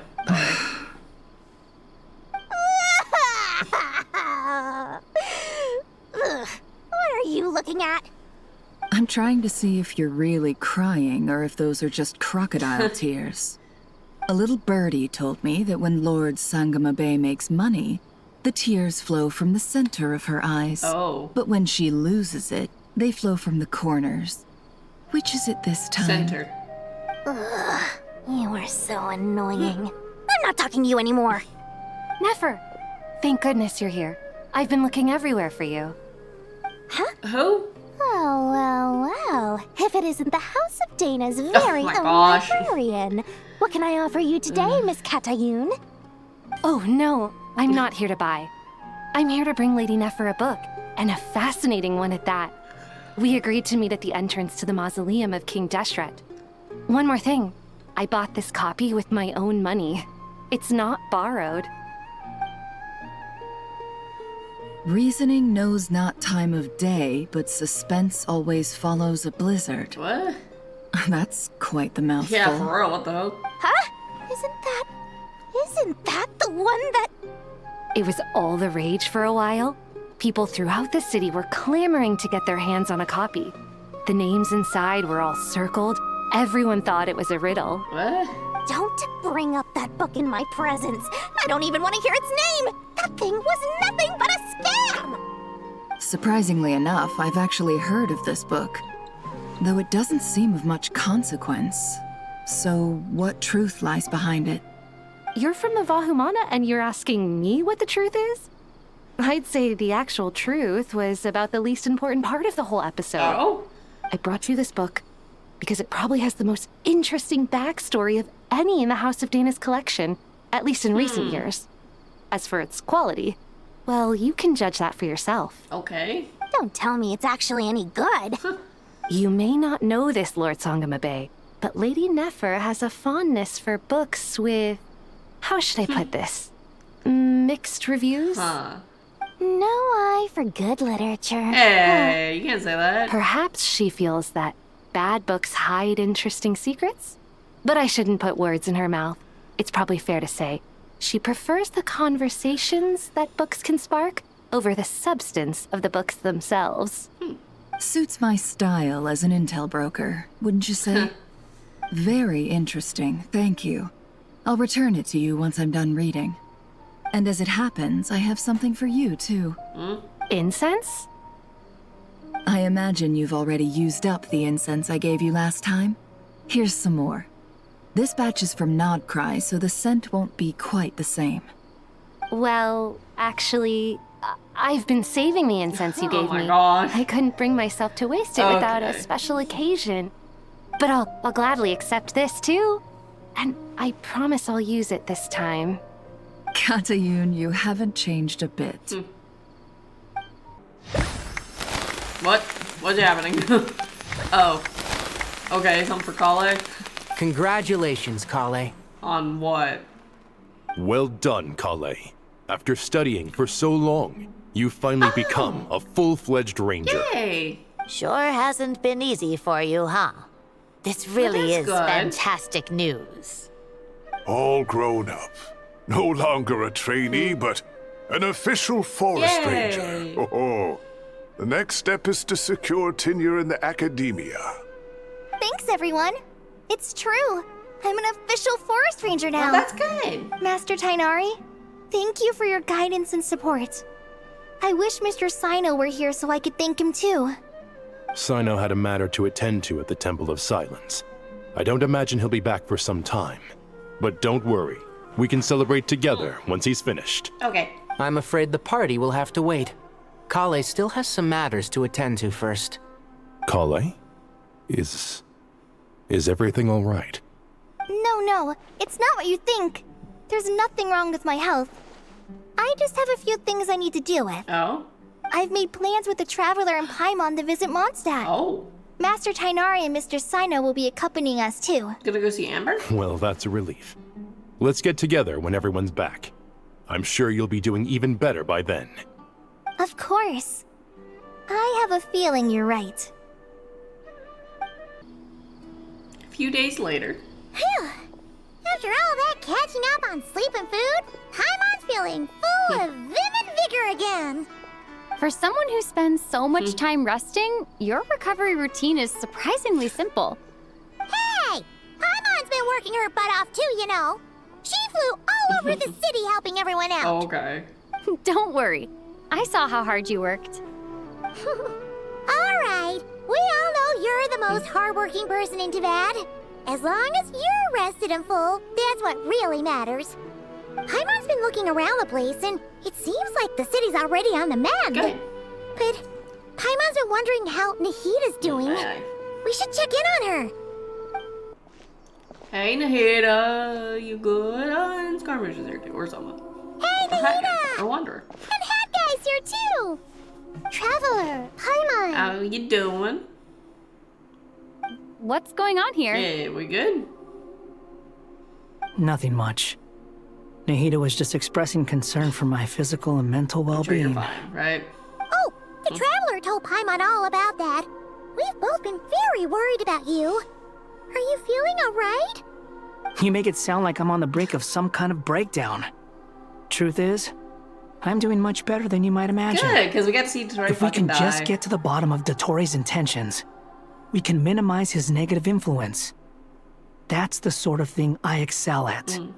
Just listen to that newfound optimism. It seems like having you enroll in the Vahumana was a truly inspired move. I can really see the positive influence. Good, we love that for him. Observe, a classic Sumero specialty. Chalking everything up to education and learning.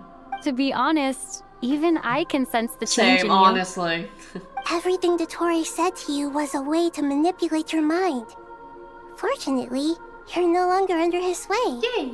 Can someone as old as me really continue to grow? Uh-huh. If it helps, just think of yourself as a late bloomer. It's all a matter of phrasing, and it comes down to what standards you measure yourself by. For a puppet, developing at such an age is perfectly normal. But if you choose to call yourself a late bloomer, it sounds more like you consider yourself human. Yeah. However you see yourself. Well done. All right, I see what you mean. Anyway, what's your next step? What else can I do but complete my current courses? Everything else can wait. Okay. Anyway, that's enough chit-chat. There are still things in the city I need to help out with. I'll be heading there now. Bye, it was good seeing ya. Bye. I'm so happy that Hat Guy is doing better than we thought. But what about you, Nahida? How are you holding up? The pyronosis burned down the corrupted Irminsul. The flames blazed for 7 days and 7 nights before they finally subsided. Damn, that's a long time. All that was left were the parts underground. Now, Aru shoulders the responsibilities that once belonged to Irminsul. The situation was contained before it got out of hand, so Tevat's most vital information has largely been preserved. Okay, that's good. Irminsul has a strong influence over you, doesn't it? How will you cope now that it's gone? There is no need to worry. Thanks to Nicole's extraordinary talents, my connection to Irminsul has been severed and transposed onto Aru. Okay, good. Angels can do things like that? Apparently. They can. Such abilities are precisely what makes them so powerful. The goddess of flowers, Nabu Malikata, once claimed that she too could perform feats beyond the reach of mere mortals. Really now? In my eyes, much of what she went on to achieve reached such transcendent levels. Her and Nicole really are both fascinating and magnificent. So, does that mean your situation is stable now? Correct. Just imagine that Aru has become the new Irminsul, and the essence of my existence has been bound to it. Okay. The wisdom of Sumeru has ultimately converged into a single, unified entity. Should we ascribe this all to fate? Or is it merely fortune? I don't know. Whatever it is, the important thing is that you're okay, Nahida. Dendro Archon, Lesser Lord Kusanali. Oh, thank goodness you're here. Greetings, Traveler and Paimon. What's up? Sir Nevis, do you have something urgent to say? Yes, there's something I need to report. We've received a message from Snezhnaya. What? About what? And there's a little who reads it. What does it say? The Fatui Harbinger, the rooster, sends us his sympathies, along with all the usual pleasantries. Okay. His stance is that, following the unrest and Nod Cry, Dottore was subjected to internal censure. This madness was the act of a rogue element, one who cannot be seen to represent the Zapoliarni Palace. No less than can be expected. Snezhnaya paid a heavy price working to stop him. They even lost one of their own harbingers. The letter goes on to say that even so, Snezhnaya cannot claim to be blameless. Apparently, they will deal with Dottore's subordinates in accordance with Snezhnayan law, holding all those involved in his crimes accountable. Okay. Additionally, they are supplying relief funds and supplies, which are already en route. Wow. They hope this will aid in Sumeru's reconstruction. Wow. Sounds like he's got an answer for everything. Yeah. True. But as diplomatic rhetoric goes, it's highly effective. Completely watertight, both in logic and sentiment. This disaster has had a profound impact on Sumeru. There is much that I will keep in my heart. The matter of Dottore can be seen as settled for now. We are sure to cross paths again in the future, and in that light, Snezhnaya would do well to uphold their responsibilities and keep a tight rein over their actions. With Irminsul burned, the flow of fate now carries many more possibilities. I will be watching carefully. Perhaps we can move on to a less serious matter? Dendro Archon, will you eat with us once this matter is dealt with? Everyone wishes to celebrate together. Your presence would be most welcome. Of course! Junior Zod, Sino, and Hypatia all told me the same thing. If there isn't enough room for everyone, we can arrange back-to-back feasts. What a wonderful idea. That just leaves the question of what we should eat. Everything. Not more tomatoes, surely. You don't like tomatoes? Dendro Archon, what do you mean by more tomatoes? Those good friends of yours are always talking about tomatoes. Sometimes when I'm walking through the city, I can even hear them arguing in the fields. What the hell? What? Since you see them so often, you must hear about tomatoes even more than I do. What? Tomatoes. Tomatoes. The word has a certain magic to it. Like the autumn fur of a sumpter beast swirling in the wind, sometimes flying up my nose. Okay. Tomatoes. What can we make with tomatoes? Tomato sauce? Wait, why tomatoes? Take your time, there's no need to rush. The Traveler, Paimon, and I still have somewhere we need to visit. You'll have plenty of time to think it over before I return. Does this mean you're going to Natlan? Meet them there in person. It will require a long journey. Take a tomato. I know. But this is necessary. I must go myself. Traveler, Paimon, we'll set off as soon as you're ready. Is that all right? Sure. We'll be ready whenever you are. You'll hear no objections from Paimon. We should grab some snacks along the way, though. It'll be just like going on a long holiday. Okay. Wonderful. I'm looking forward to this so much. Natlan is such a lively place. Oh wow, we actually took her to Natlan. Are we gonna get back the Pyronosis? It's super cheerful and positive, too. I can see that. There are people outside exercising at all hours. Such a healthy way of life. You came. Hey! Welcome, welcome. You must be hungry from your journey. Would you like something to eat? Sure. Oh, thanks, but no thanks. Not. We've been eating the whole way here. We had a mushroom platter, Sab's meat stew, butter braised chicken, hot asara pudding. Paimon's positively stuffed. All right. No need for all that detail. I'm starting to get hungry myself.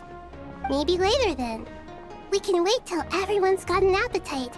Then I'll head out for a meal together. Sounds like a plan. Let's find somewhere to sit down. I should tell you, I already have some sense of why you've come. Why's that, Malika?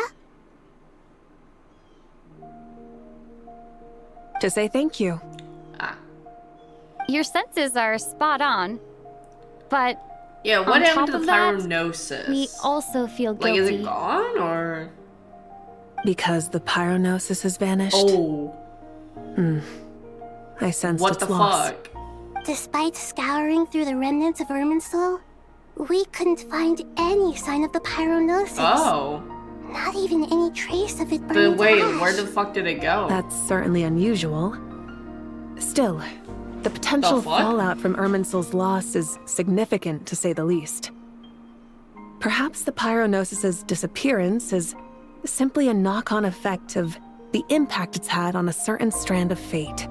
There's no need to feel guilty. The fuck? We were clear that this time, there was to be no returning, only giving. Oh, shit. Pure and simple. Thank you really is a fascinating phrase. We use it to express gratitude for the smallest of things. Yet, when faced with a kindness too immense to describe, we use exactly the same words. It's not that we lack other means of expression. It's that when we truly need to express our feelings, the simplest and purest words are always the most powerful. You're right. In Natlan, we prefer simple expressions too. Companionship. I have a feeling friendship, somebody support. has the Pyronosis. They might and not it's sound not fancy, the Tsaritsa. but the sentiment behind them is sincere. That's wonderful to hear. Sincere feelings are often a vehicle for the deepest wisdom of all. Irminsul's destruction doesn't seem to have done you much harm. I'm glad to see you're doing well. There's still a lot of work to do, but before we begin, we felt it was important to come here and speak with you. Partly to express our gratitude, but also because we felt that seeing you, in a sense, is like basking in warm sunlight. Well, that makes a lot of sense, considering. That's a nice way of putting it. I like that. To tell you the truth, though, I'm not a fan of somber meetings. So, since there's nothing more to say, why don't we go bask in some actual sunlight? The weather's beautiful today. Fair. What a great idea! Paimon's gonna lie back and soak up some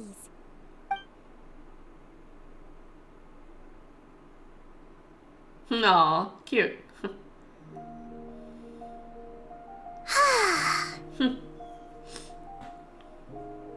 In that case, I think I'll lie down for a bit too before we head to our next stop. And where might that be? Says Naya. Mondstadt. Oh. Paimon and I are gonna head back there with Kale and the gang. Long ago, I sensed that the god remains inside Kale had come from the goddess of flowers, but I kept it a secret. Those remains weren't hurting Kale, not as she is now. They simply exist. Besides, I could sense a deep yearning within her. A yearning for an ordinary life. A yearning to hold on to the hard-won happiness she now enjoys. With someone like her, I have a responsibility to keep her secret. Fair point. She should be ready to face the truth by now. Yeah. Whenever people meet, there is always the potential to create warmth and kindness. Every child grows up, but even as adults, they are still children in the eyes of certain people. True. Oh, just like how Paimon sometimes sees Nahida as a little kid. Is that so? Well, anyone who's friends with a kid is probably a kid themselves. Of course! And there's nothing wrong with that. When we get back, we'll actually be hanging out with another of our friends who happens to be a kid. Or more like looking after, in her case. Anyway, we'll always be there to watch out for our friends. Dear Sucrose, when you receive this letter, I'll probably be as busy as always. But busy with wonderful things. That's because I'm no longer a trainee. I'm now an official forest ranger. Yay! Impressive, right? Sino said that official rangers sound much tougher than trainees. Though he did say it was already pretty tough to start out with. You probably heard that something big happened in Sumeru recently. Don't worry, it's all been taken care of. We're heading to Mondstadt soon, so if you're free, maybe we could meet up? Plus, it's not just me. A few of us are going. Hey, do you still remember that time we all got together? You know, when we all went to the Windbloom Festival? It'll be just like that. 2 days later, by the gates of Mondstadt. Dainari, is that... Oh, wow. This is kind of strange. Don't you say it! Is that the great VII? Behold, the great VII, General Mahamatra. How times have changed. I wasn't expecting you to beat me to the punchline. You've changed. You've really upped the aggression in your battle against Sino's jokes. Kale, how did you know what I was going to say? For the love of... Hey, guys. Traveler! Paimon! You're right on time! I hope we haven't kept you waiting. Kalei! Oh, hey, Sucrose. Where's Amber? Sucrose! It's been so long! How have you been? Where's Amber? I've been well. Everything's going great. What about you? Are you still busy? Not at the moment. Oh, right! That juicer you gave us works amazing! Farzan loves it. Seriously? That's wonderful. I don't suppose you drew up a detailed test report. Maybe I'm weird, but I kind of like the new Sucrose voice How's actor. the texture of the it's final not as product? annoying. Like Sucrose, pitch. you might want to try asking your questions Hi, one at a time. Albedo. Albedo! Paimon didn't see you there. It's been a while since all of us were together like this. How about we follow the same plan as last time? Good idea, my friend. You never disappoint. So, what are your identities this time? Geez. Don't remind him. First things first. Allow me to introduce our very own official Forest Ranger Kale. The rest of us are simply her humble travel companions. This sounds like one of those mushy stories that gets people hooked on some corny, heartwarming premise. Oh, is our story not heartwarming? If I recall correctly, there was even a scene like this in King of Invocations. Oh my. Besides being heartwarming, our story's also about tough, impressive-sounding job titles. At least that's what I think. You call it as meet the Ninth Furnace after exchanging more greetings. You had the library where you run into. Oh, you're here already? I'm still giving Dodeko a little trim. I won't be a moment. Oh, okay. A trim? Does Dodoko Yeah, need what the haircuts fuck? Oh. too? Of course. It's important to know how to take loving care of the apples of your eye. Okay. All of these trivial matters get left to me. It's because I'm an angel. And angels are, in a way, the guardians of all Teyvat. Sure. Oh, right. Well, that's definitely an impressive-sounding job title. What are you writing? I'm just brainstorming some cool-sounding lines. Oh, write them on these card backs. Of course. Oh my gosh. Clearly, my lines are pretty amazing, wouldn't you say? Miss Nicole. Kale? You seem a little nervous. I was just wondering, who was the person you mentioned who needed their wish fulfilled? Wish? What do you mean? Nani? Nicole asked if we could meet up in Mondstadt once everything was over. She said a friend of hers had a wish that needed my help to come true. What? Well, you never mentioned that before. All we knew was that you'd arranged to meet in Mondstadt. But we thought it had something to do with the god remains. To be fair, everything I told you was true. Anyway, my friend is waiting. Ooh? Come on, let's pay her a visit. Huh? You're... Surprised? Oh. I bet you weren't expecting to meet a woman like me beneath this beautiful fuck are you tree doing in here? a faraway land. An oasis will spring from the place where a djinn resides. That saying fuck are you doing falls here, somewhat little heart? flat here in Mondstadt, given that everywhere is already so lush and green. Lilupar, what are you doing Yeah, what the fuck? I made friends with Miss Nicole. I asked her to bring me here and then invite Kale to For come. what reason? The prologue to this story is that I have a wish. It has stirred within my heart for centuries. Millennia, even. Originally, it was merely Al-Akhmar's lie, but now it has become reality. Could this be... related to the goddess of flowers? Probably. My I'm going to dear assume. young lady, my mistress left her final trace in this world upon you. Oh. I can't tell you how glad I am to see you here. And now I have seen you, and peered into your heart.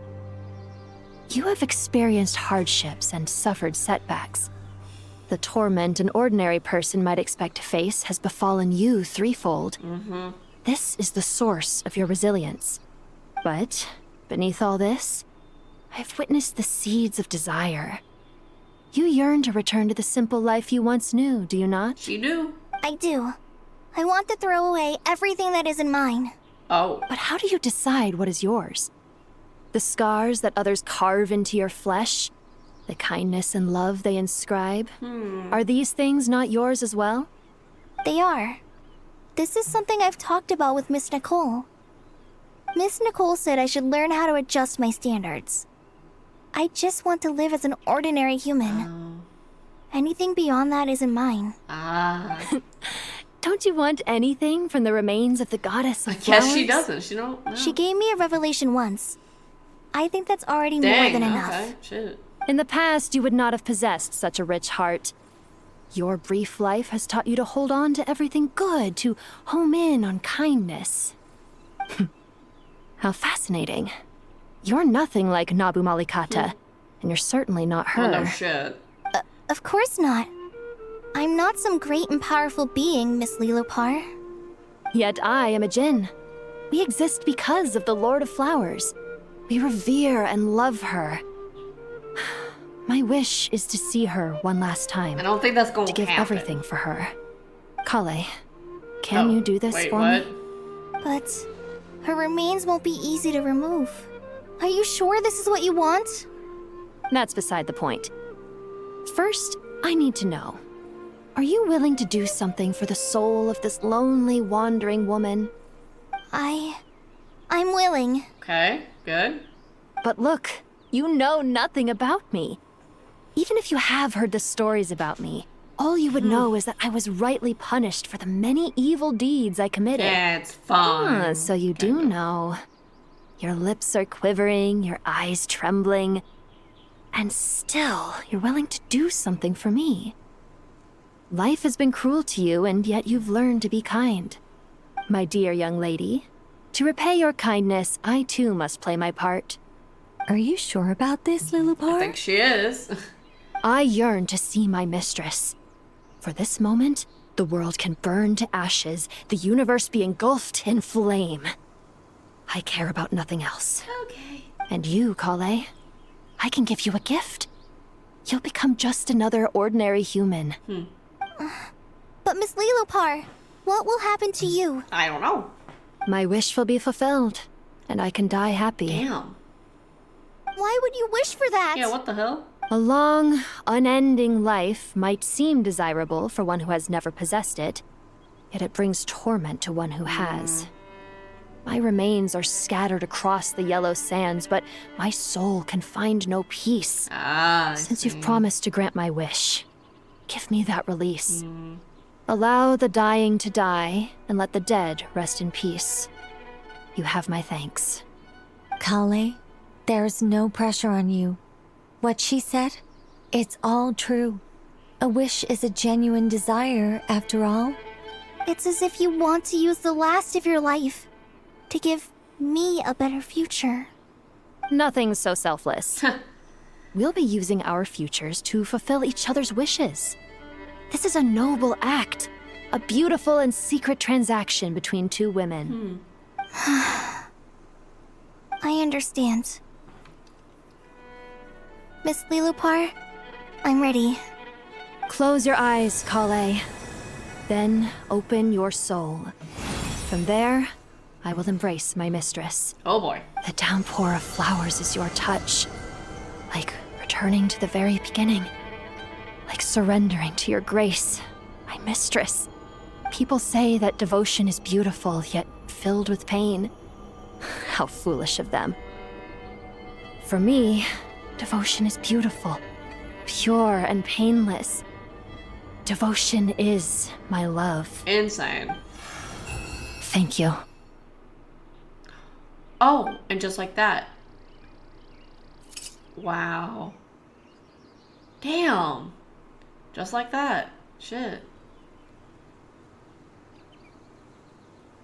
Lilupar! She disappeared? Damn.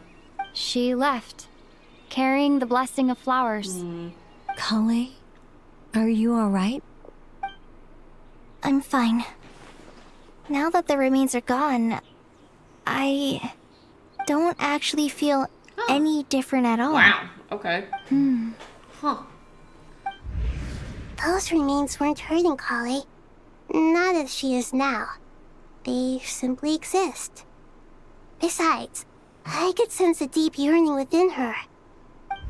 Kale must have already received what she was yearning for. Guess so. I'm doing fine. I feel relaxed. There's really no need to worry.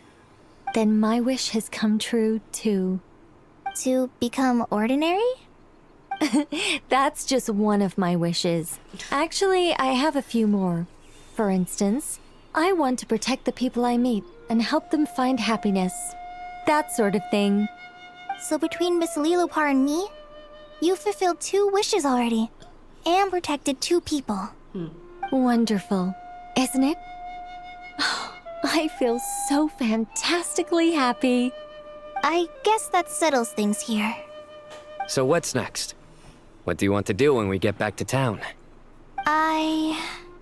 Eat food. Clay, look who I've brought to see you. Hey! Hey, Kale! I heard you guys were holding some kind of secret event. How come you started without me? Don't worry about it. Huh? Oh no, it's nothing like that. We were just saying goodbye to an old friend. Good way to put it. Really? Who? Don't worry, we're too much to explain. Me. The old me. Oh. So that's what this is all about. Did you come all the way to Mondstadt for that? Because we knew the old you so we could witness the change? Exactly. The old me is gone. I puffed her into the air, and she became a fluffy pink cloud, floating into the sky, before disappearing forever. Do you think maybe up in the sky she has friends waiting for her with test tubes, flasks, and bows? Hopefully. Oh, when you put it like that, it doesn't sound so bad after all. What do you think, Miss Nicole? I think maybe that's right. At least, if it were up to me, I'd consider that a happy ending. Yay! We love happy endings. Dear Sucrose, even though my childhood ended long ago, these past few days have really felt like growing up again. I've become stronger, and I feel like I can finally accomplish things by myself. Surely someone as mysterious as you will find a friend like this fascinating. Always growing, always thriving like a plant. I came to say goodbye to my old self. I know that after this, she'll be gone. Thinking about it makes me feel a little lonely. I know the weakness that kept me company will one day leave me too. But somewhere in my heart, I feel a great sense of joy. It feels like I've always wanted to take this step. To walk towards the new me. That's a good sentiment. And it's done. That was really good. I liked that. Really good story quest. It was super fucking long though. There's a couple parts I feel like were a little bloated, honestly. But story quest as a whole, solid, yeah, 7 or 8 out of 10, honestly. I really liked it though. Glad the Tori's finally fucking dead and is never fucking coming back. Fuck that guy. And now I'm really curious what Snezhnaya holds for us. Can't wait to see more Pantalone, or Feofon apparently might be his real name, which is interesting. And he's pregnant. Not really, but crazy that Tori said he wanted to do impreg, essentially. But I hope you guys enjoyed this video. Can't wait to experience Snezhnaya in a week from now, probably, kinda, sorta. Hope you guys enjoyed this video. Don't forget to subscribe, and I'll be seeing you guys in the next one.